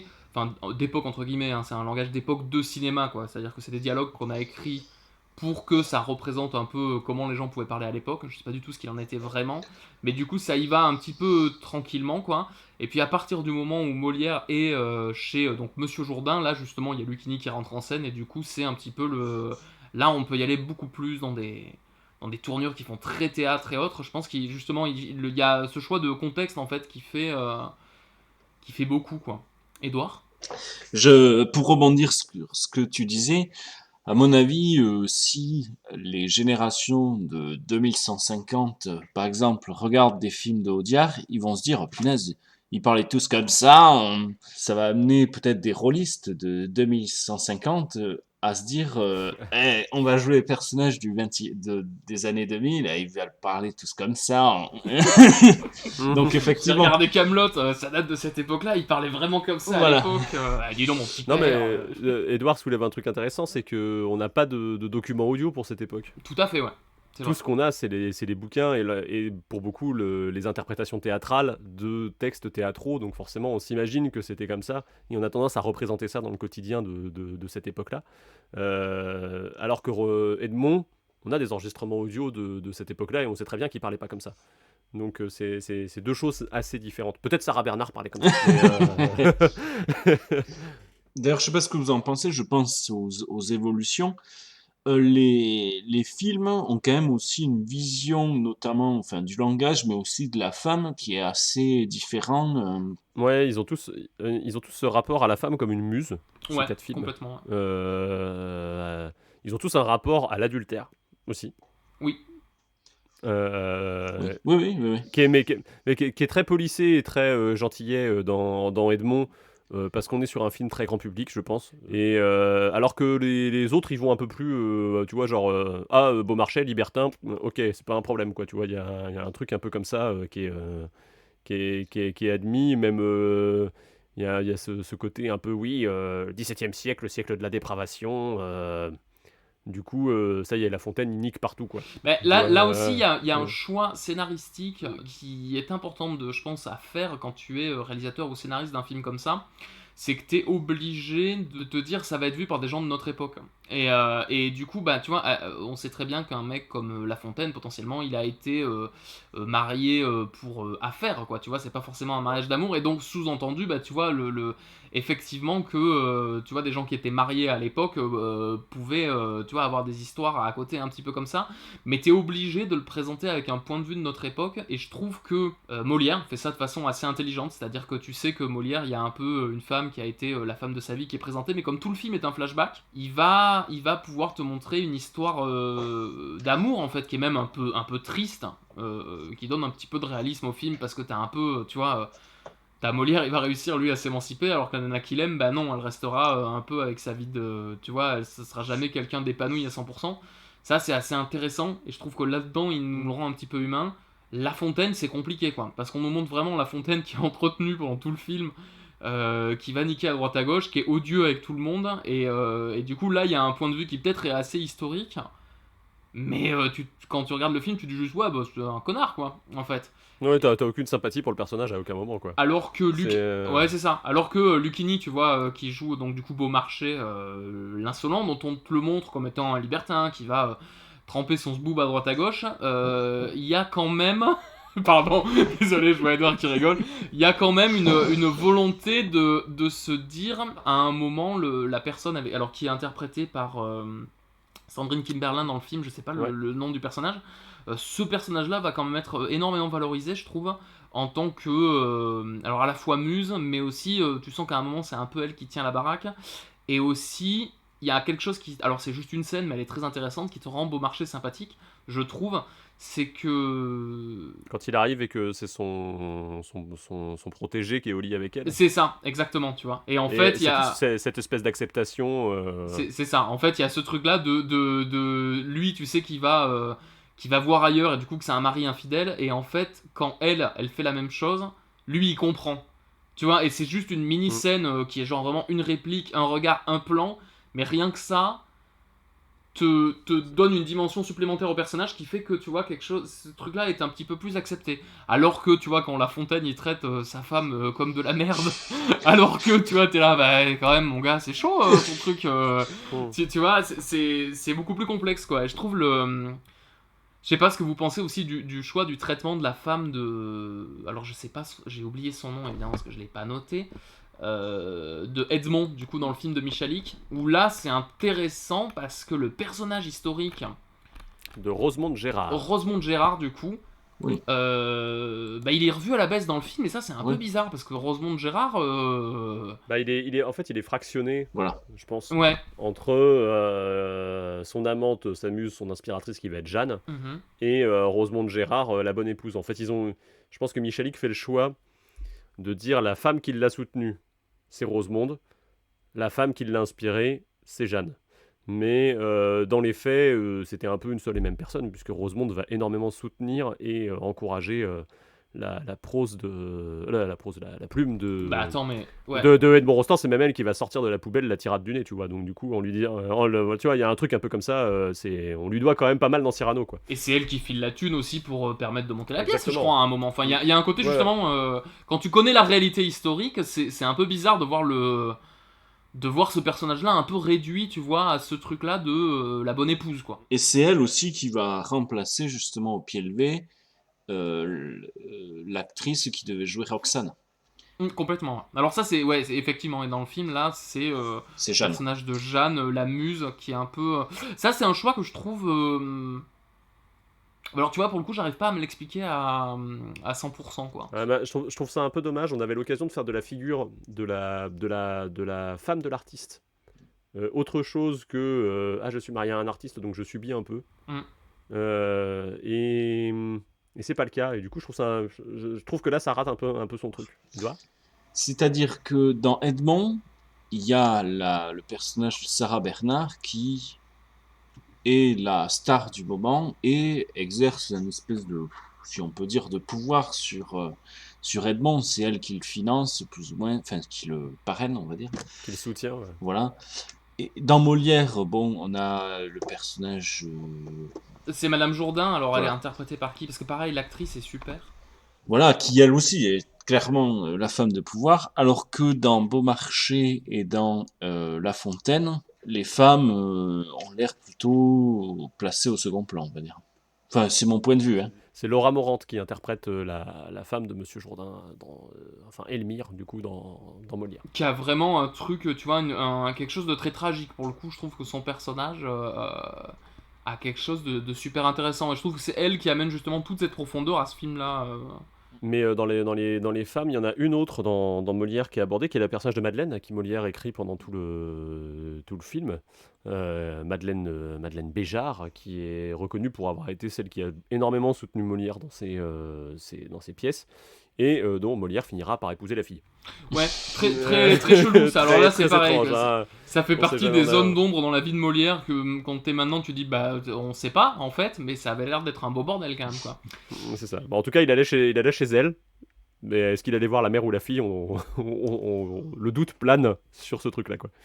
Mais du coup, tout ça a été évacué parce que Madeleine est juste la figure qui lui demande des nouvelles, en fait. C'est son amie. Et puis surtout, Madeleine, de fait, peut pas être là physiquement aussi. Il y a aussi ce truc-là, quoi. D'où le fait elle est présente épistolairement, quoi, et au début et à la fin du film. Mais sur les femmes, de manière générale, moi, ce que j'avais noté, c'est qu'on traite de 4 films qui mettent en lumière des écrivains masculins. Et en France, on a peut-être plus de mal qu'en Grande-Bretagne ou aux États-Unis à mettre nos écrivaines en valeur, à part un biopic qui est sorti 3 ans après sa mort de... zut, j'ai perdu le nom de Sagan. Ouais. On n'a pas de... On n'a rien sur, je sais pas, tu prends Madame de Sévigné, tu prends... Colette. Colette a été fait par les... justement. Colette, il y a un film qui est anglais, quoi, justement. Voilà. Ouais, c'est ça, ouais. Et tu vois, même eux, ils ont plus de facilité à mettre en lumière leurs écrivaines, je trouve, de manière générale, que nous, ça reste un truc qui est à prendre, quoi. On a des grands écrivains, mais on a aussi des grandes écrivaines, il serait peut-être temps de leur faire un peu de place au cinéma, moi, je trouve. Mais, voilà, comme tu l'as dit, au cinéma, parce qu'il y avait eu un biopic sur Simone de Beauvoir et Sartre. Donc toujours, oui, voilà. Ouais, mais tu vois, il y a les deux. Voilà, quoi. exactement. J'imagine que tu peux pas parler de Simone de Beauvoir sans parler de Sartre. Certes. Mais tu pourrais quand même faire un truc où t'es pas obligé de parler que de Sartre, quoi. Enfin, tu vois, il y a un truc... je pense, on est à ce stade. J'espère qu'à l'avenir, on aura des films qui nous parleront un peu de ces femmes-là. Mais comme Colette aborde directement ce sujet, c'est-à-dire pendant longtemps, elle a vécu dans l'ombre de son mari qui... sans spoiler, sans faire de polémique, lui a quand même piqué pas mal de son œuvre. Puis en plus, il est interprété par Dominique Rousse, qui le rend doublement aigu. Exactement. Mais qui, voilà, ils avaient une relation un petit peu bizarre. Juste pour rebondir sur ce que tu disais, alors c'est pas dans la littérature, mais c'est dans l'art, c'est Rodin et sa muse qui était... Camille Claudel. Voilà, Camille Claudel a quand même été mis en film, quoi. Mais c'est vrai que, voilà, il y en a très peu en France. Et surtout, t'as plusieurs films sur Rodin, tu vois. Voilà. Tu vois, des films sur Rodin, là, il y en a un avec Depardieu qui vient en tête, il y en a un avec Vincent Lindon, si je dis pas de conneries. Oui. D'autant que c'est des choses qu'on redécouvre un peu, même si c'est pour raconter l'histoire de celle qui se cache derrière le nom de son mari, tu vois. Mais je pense qu'il y a ces histoires-là à raconter, que les gens aient conscience qu'il y a pas seulement, pour le coup, Molière, Beaumarchais et La Fontaine au XVIIe, XVIIIe siècle, tu vois, qu'il y avait aussi des femmes qui écrivaient à cette époque-là, et que certaines choses sont restées dans la littérature. Mais je pense que ça vient aussi de l'enseignement de manière générale. Il faudrait peut-être aussi leur refaire un peu de place aussi dans le programme de français. Tout simplement.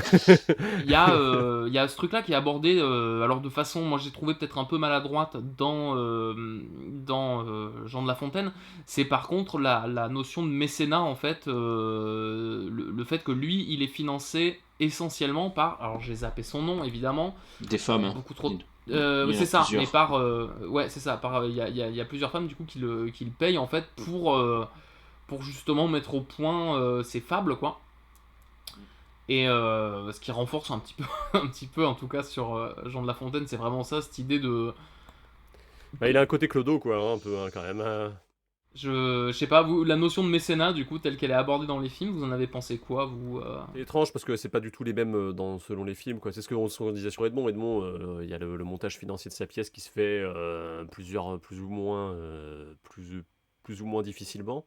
Il se base quand même beaucoup sur des choses qui ont déjà été achetées, genre Constant Coquelin qui doit jouer jusqu'à la fin de l'année, donc du coup le théâtre est loué, donc il faut faire une pièce. Chez Beaumarchais, lui, il a un rapport à poup poup, je fais un peu ce que je veux et je vous emmerde, quoi. Tu vois, donc. Bah surtout Beaumarchais, c'est même pas lui qui écrit sa pièce dans son film en fait. Tous les autres ont un côté un petit peu génie, vraiment genre oh mon dieu il faut créer, tu vois, ils arrivent à créer des trucs. Beaumarchais c'est le seul qui s'en fout complètement, on lui dit oui écrivez-nous une pièce, oui c'est bien. Je m'en fous complètement, je veux faire d'autres trucs moi. Et il y a un truc que j'ai trouvé intéressant dans celui de Beaumarchais, c'est justement la fin avec ce théâtre, le fait d'avoir la chanson. Oui. Et de rappeler qu'il y avait des chansons au théâtre en fait, que c'était pas juste du texte déclamé. Je trouve ça intéressant en fait d'avoir fait ce choix de terminer là-dessus. D'ailleurs, oui, c'est plusieurs fois évoqué dans Beaumarchais. On voit la chanson et même il dit, quand il fait la lecture de sa pièce je sais pas, au comité de lecture finalement. Comité de censure. Voilà, comité de censure, ouais. Il lui dit bon, je vais vous éviter les chansons de fin parce que ma voix n'est pas celle d'un chanteur.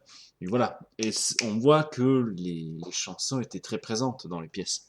Et même c'est ça aussi qui amène, je pense, du dynamisme dans le théâtre de l'époque. Et il y a aussi cette notion de... Parce que tous les auteurs, là, en tout cas, nous sont présentés dans avec quand même une notion de précarité, quoi. C'est-à-dire qu'ils sont obligés de vivre au crochet un peu et d'avoir des mécènes et autres pour pouvoir vivre. Dans Beaumarchais, il y a un truc qui est intéressant, c'est que, justement, c'est un des premiers à avoir fait mettre en place cette notion de droit d'auteur aussi. C'est-à-dire à cette époque-là, et même donc, du coup avant, donc à l'époque de Molière et autres, il y avait la notion que la pièce, en fait, une fois écrite, elle appartenait aux comédiens, en fait. Et c'est Beaumarchais, justement, dans le film, c'est montré en tout cas qu'il va engueuler ses comédiens sur scène en leur disant top, on a mis en place un truc, vous allez, si vous voulez utiliser ma pièce et continuer à la jouer, il va falloir banquer, quoi. Il engueule José Garcia. Ouais, il y a José Garcia. Ce droit d'auteur, ce copyright français est très justement français car par exemple aux États-Unis ce n'est pas du tout la même chose. Les droits moraux en France sont intouchables, ils appartiennent à l'écrivain, à celui qui a créé, alors qu'aux États-Unis ils peuvent très bien être rachetés par quelqu'un. Du coup, le créateur n'aura plus aucun droit moral sur son œuvre. Préparez-vous à mourir. Le lieu me paraît mal choisi, monsieur le duc. On peut mourir partout et vous allez mourir. Monsieur de Beaumarchais, est-ce une habitude chez vous de quitter les femmes après avoir obtenu d'elles ce que vous désiriez? Quand je paye, oui. Pourquoi m'arrêtez-vous, vous? Intelligence avec l'ennemi. Veuillez, madame, relire cette réplique. Le droit au bonheur, sire. Vous êtes un homme de cœur, monsieur de Beaumarchais.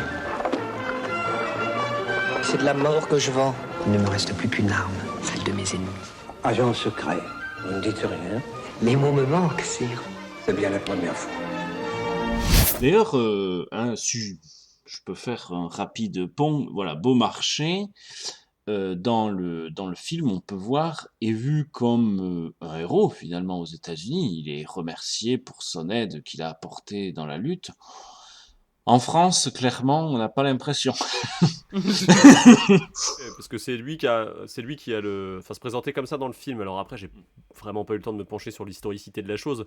Il est présenté comme étant celui qui a le coup de génie d'aller soutenir la guerre d'indépendance des États-Unis. Mais je sais pas exactement ce qu'il en est. Est-ce que c'est présenté comme ça dans le film? Mais dans les faits, ça faisait un moment que le roi y pensait, mais que c'est peut-être les informations que Beaumarchais a rapportées qui ont permis d'eux.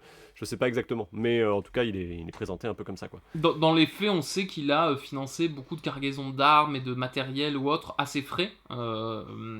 Après, est-ce qu'il en était, tu vois, l'instigateur dans le film, c'est vraiment montré que c'est lui qui dit au roi, monseigneur, quand même. Les Anglais, ça serait bien que, tu vois, qu'on les fasse chier en fournissant des armes à leur colonie américaine, quoi. Ça, peut-être, c'est un petit peu extrapolé, quoi, je pense, mais... Juste aussi, il y a... alors là, je pars sur un autre sujet, mais il y a cette notion aussi... Enfin, il y a la figure du Chevalier d'Éon, qui, à cette époque, a toujours... Enfin, dans les films, dans la représentation du Chevalier d'Éon, fait toujours l'objet d'un choix assez particulier, en fait. Donc, pour rappel, le Chevalier d'Éon, c'était cet espion français qui a tout au long de sa vie joué sur une espèce de flou, on va dire. Était-il une femme ou un homme?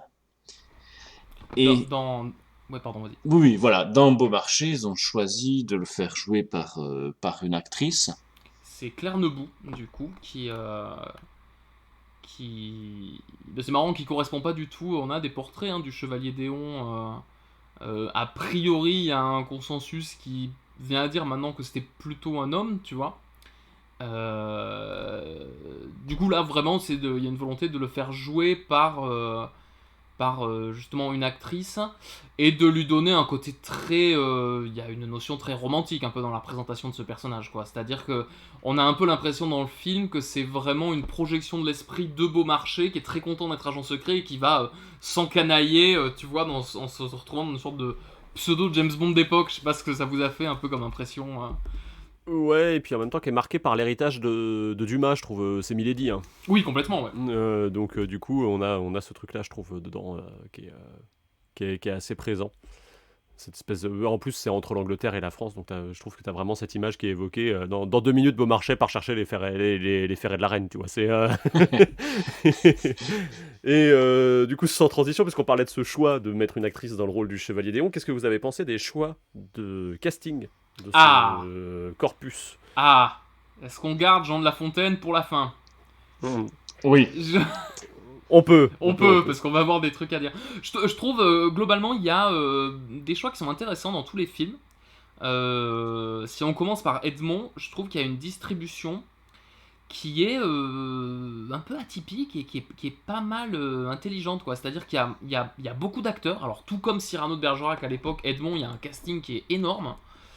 Oui, en même temps, Rostand, on peut le rappeler, c'était un peu la grosse production de l'époque, quoi. Le mec, il mettait 120 acteurs sur scène, Edmond va un peu dans ce sens-là, quoi. Et je trouve dans la façon de caster ces acteurs, il tire un peu dans... Il y a au final pas de gens extrêmement connus, à part Olivier Gourmet, qui est, tu vois, qui est un peu, tu vois, un acteur de fou et... ultra renommé sur lequel on peut monter un film, tu vois. Mais je trouve il fait ce truc un peu intelligent de prendre Thomas Oliveres pour faire Edmond Rostand. Thomas Oliveres, il a joué, tu vois, le rôle de Spirou, et en fait il a cette tête de petit jeune, mais c'est pas tant un mec connu que ça, et je trouve il s'en sort plutôt très bien. Et après, tu vois, dans le choix de plein d'autres acteurs, il y a des... je trouve il y a des trucs intéressants, mais la plupart des acteurs sont pas les mecs les plus connus, quoi. Je sais pas ce que vous en pensez. Si. Totalement. Il y a juste, Olivier Gourmet, mais en fait, finalement, je trouve dans son choix d'acteur pour les rôles, ça, au niveau popularité, presque, on rejoint comment étaient connus les comédiens à l'époque, presque. Olivier Gourmet, il va jouer...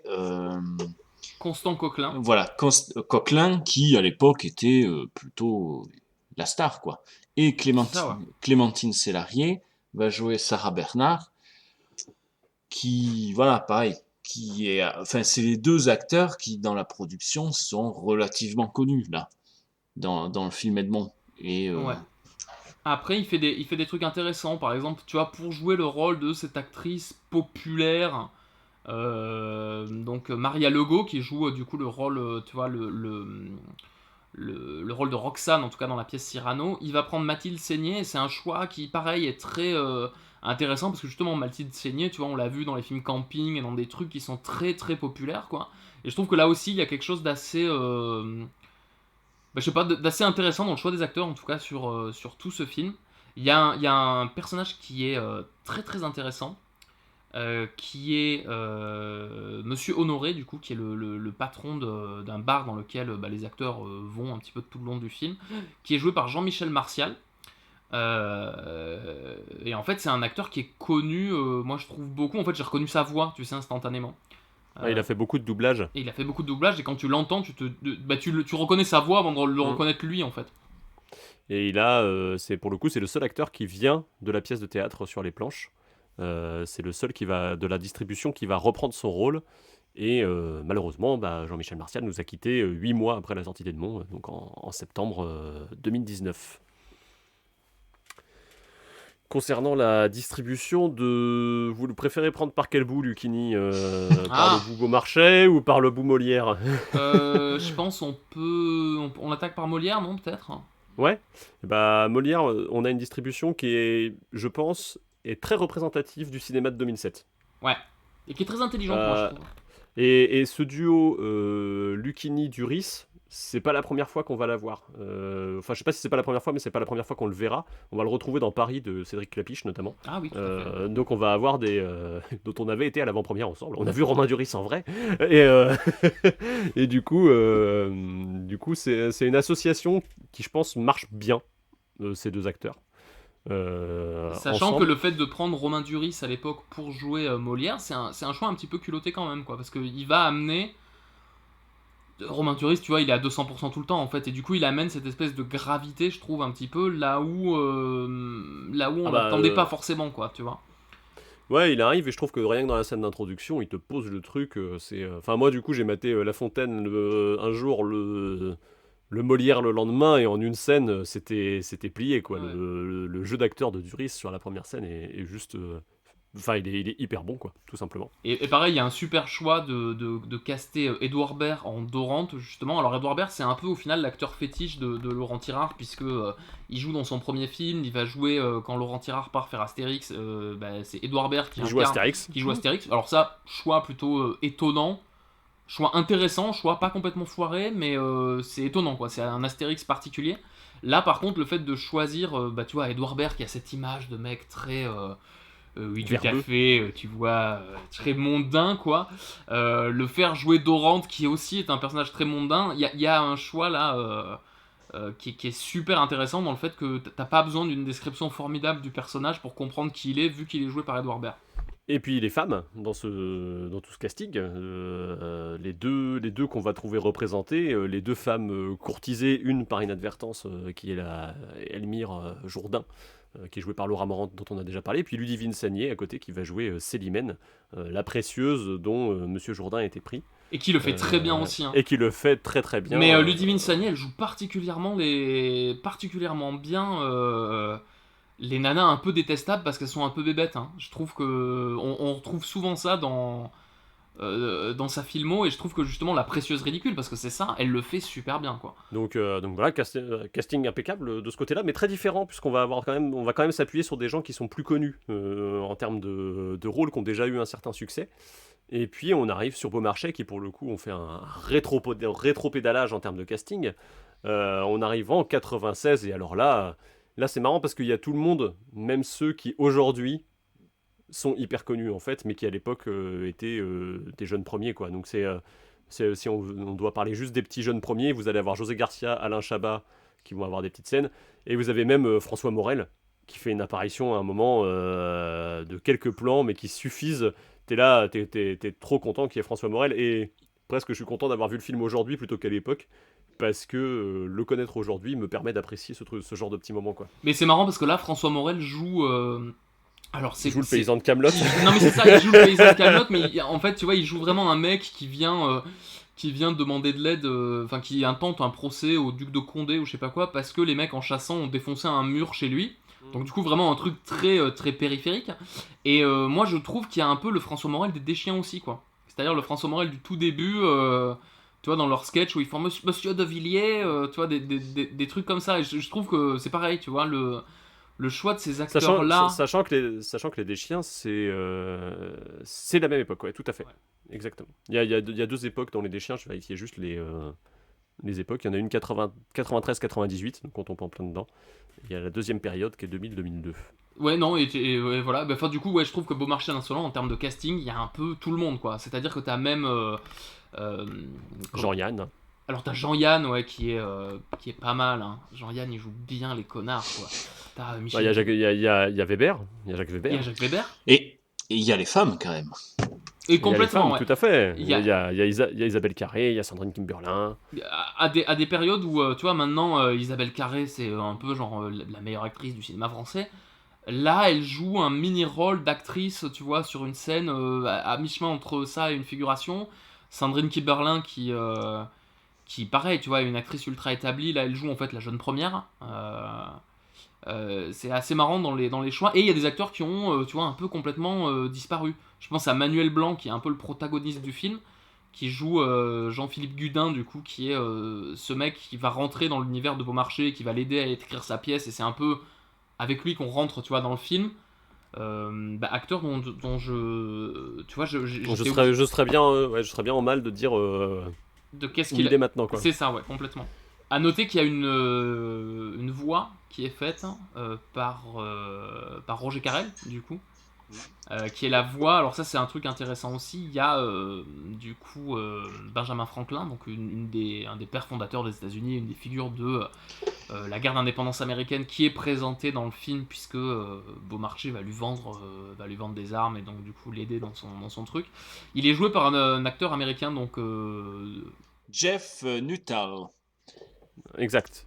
Et donc il joue, qui joue, je pense, alors sur le moment, je sais pas s'il jouait dans un français phonétique, tu vois, ou un truc comme ça, mais en tout cas sa voix française, en fait, elle est assurée par Roger Carrel, du coup, qui vient donner ce petit côté sympathique. Oui, sympathique et un petit peu piquant, tu vois, à Benjamin Franklin, qui est qu'elle a une scène et qui est ultra personnalisée, en fait, du coup, entre le physique de l'acteur et la voix, et ça fait un peu Fellini pour le coup, tu sais, genre la voix va pas avec la personne, quoi.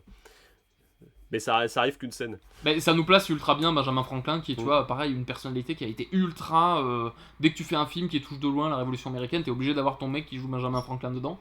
Et là, du coup, il y a ce truc-là un petit peu intéressant dans ce choix d'acteur. Qui, en France, est un des pères, des fondateurs les plus connus.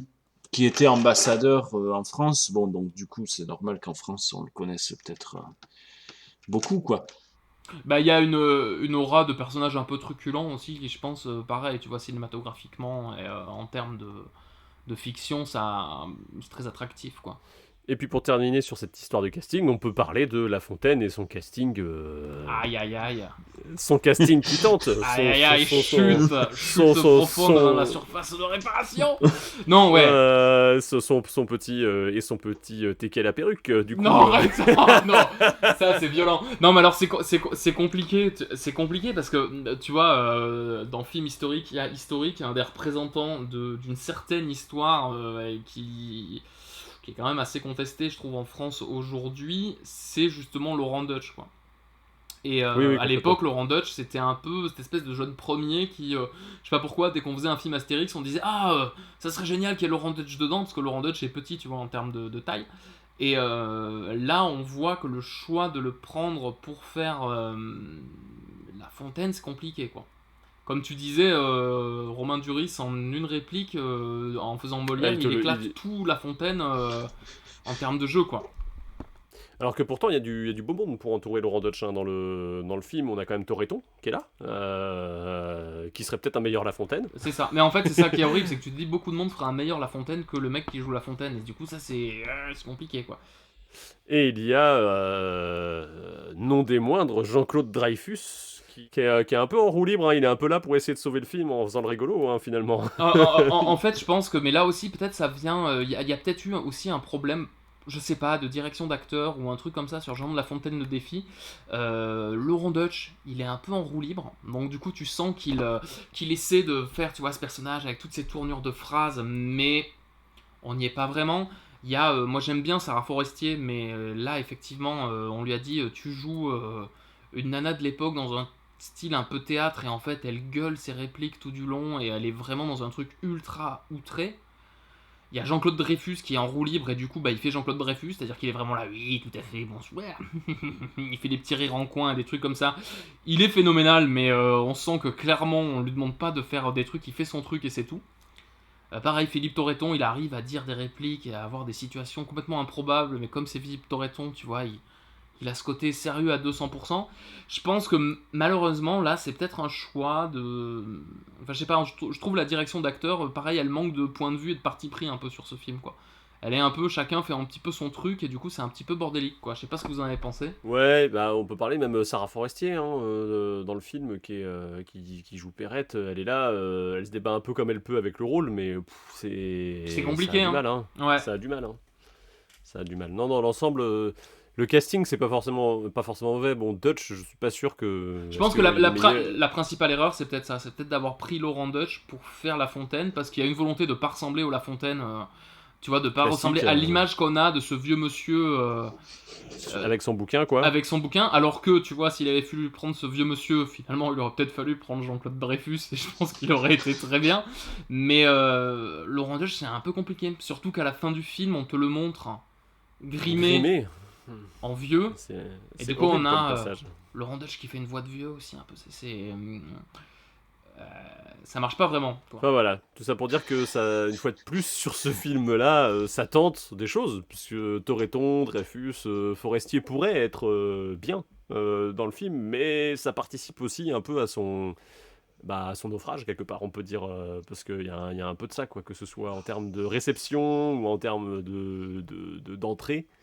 C'est pas foufou non plus, hein. Donc, à noter que contrairement, tu vois, à Molière ou à Edmond, le scénario, tu vois, Edmond, c'est Alexis Michalik qui réalise le film, qui écrit le scénario.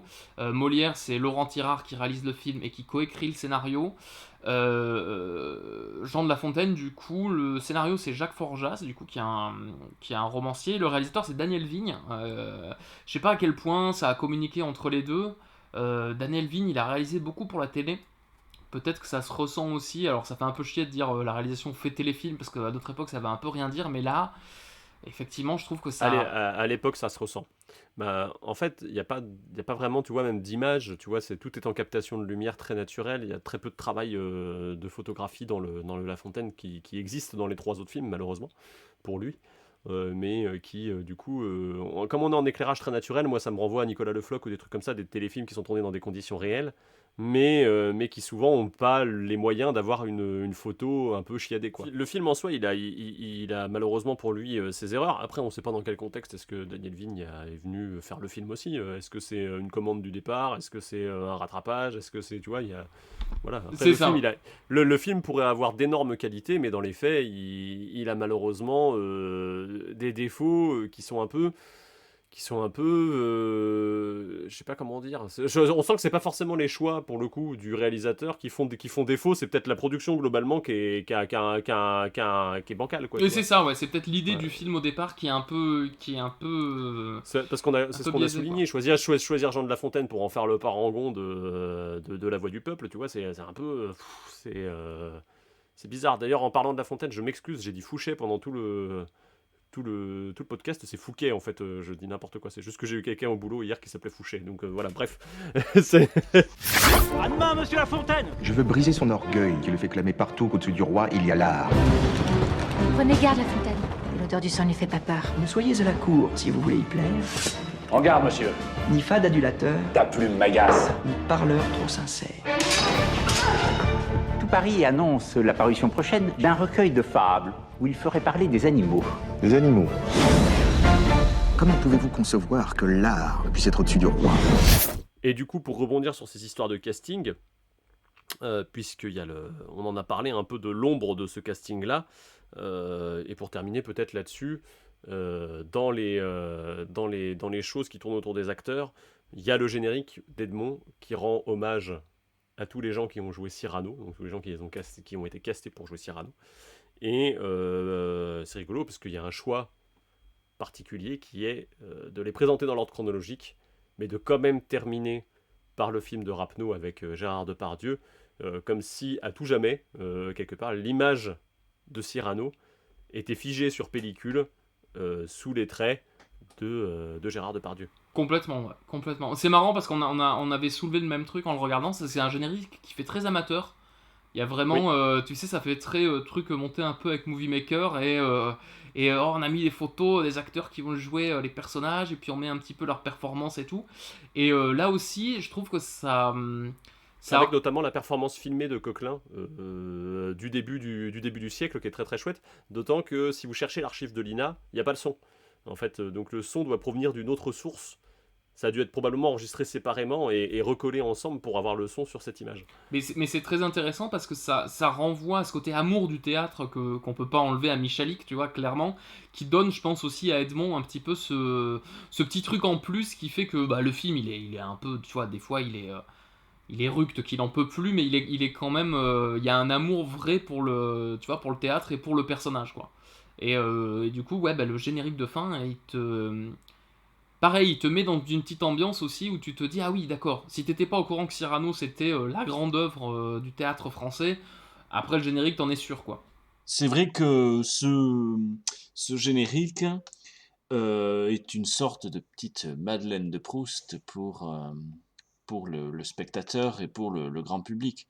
Vu qu'on voit Jean Piat, on voit Coquelin. T'as fait exprès de commencer par lui juste pour moi. Il y a Jacques Weber, il y a Jacques Weber. Jacques Weber qui a quand même joué quasiment, je sais plus de 500 fois Cyrano. Ouais. C'est un truc de malade. C'est quand même, je pense que derrière Gérard Depardieu a cette image figée alors que finalement il l'a joué qu'une fois.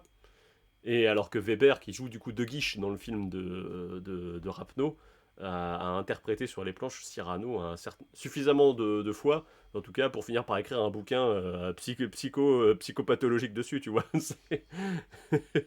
Il y a également Michel Villermoz qui du coup est, je pense, un des Cyrano les plus récents, si je veux pas dire de bêtises. C'est ça, qu'il a interprété postérieurement à Gérard Depardieu, mais qui quand même dans le montage final du générique est placé avant, quoi. Comme disait Christophe, quoi, vraiment pour valider le fait que cette interprétation de Depardieu, en fait, elle est un peu une sorte de maximum, quoi, tu vois. Ouais, c'est ça. Après, il faut pas non plus oublier, je crois, que c'est la seule adaptation cinématographique de Cyrano. Il y a des adaptations anglo-saxonnes, mais on les connaît pas. Voilà.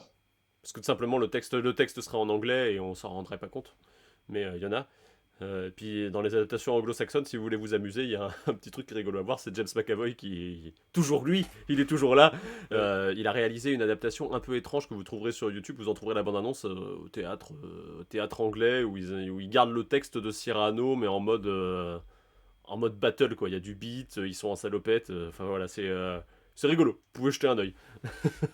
Du coup, je pense qu'on a glissé tout doucement vers les recommandations. Eh bien, tout à fait. Je pense qu'on peut parler reco, parce qu'en plus, je crois qu'on est en train d'enregistrer notre podcast le plus long à ce jour. Recommandation, Edouard. Alors, mais... Puisqu'on parle de théâtre exactement. Anglais, ta recommandation. Moi, ma recommandation, ça serait la chaîne YouTube du Globe Theatre qui s'intitule Shakespeare's Globe, où les spectateurs nos auditeurs pourront voir du coup des captations des pièces de théâtre de Shakespeare captées dans le Globe Theatre, théâtre historique de Shakespeare, où mon ami Pierre et moi-même avons pu voir des pièces de Shakespeare. Voilà. Du coup, si vous aimez le théâtre... Ça fait très on habite à Londres et on va voir Shakespeare tous les matins. On a été voir la première partie d'Henri VI, qui dure quand même 8 heures. Et c'était très intéressant, c'était une expérience de théâtre vraiment super chouette, parce que c'est un théâtre en plein air, qui a pas de toit, du coup, qui est en pleine ville, et quand il pleut, quoi. Genre, démerdez-vous. Et du coup, c'était une très bonne expérience. Voilà, on peut, je pense, recapter l'atmosphère d'antan du théâtre, du Globe Theatre, du coup, avec son toit qui est en foin, et voilà, qui vraiment, finalement, comme à l'époque, avec les bancs en bois, sans coussin, quoi.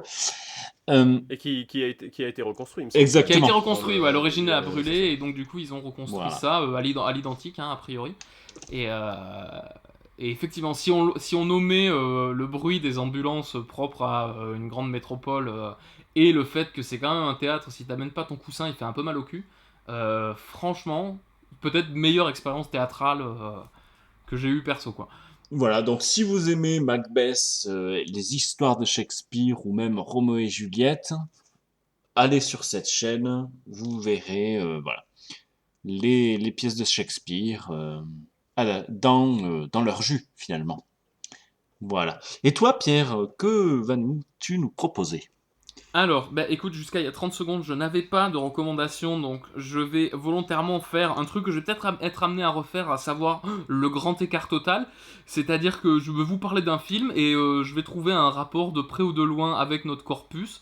En l'occurrence, je vais vous parler de Fitzcarraldo, qui est un film de Werner Herzog que j'aime beaucoup.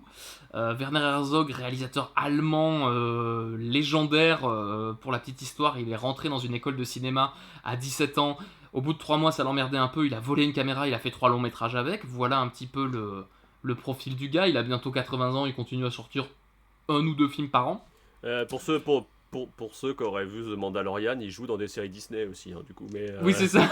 il fait un peu rentrer de la caillasse en utilisant cet aspect sobre, enfin en tout cas au niveau du visage assez flippant, je trouve. Et du coup, il réalise aussi des films complètement tarés.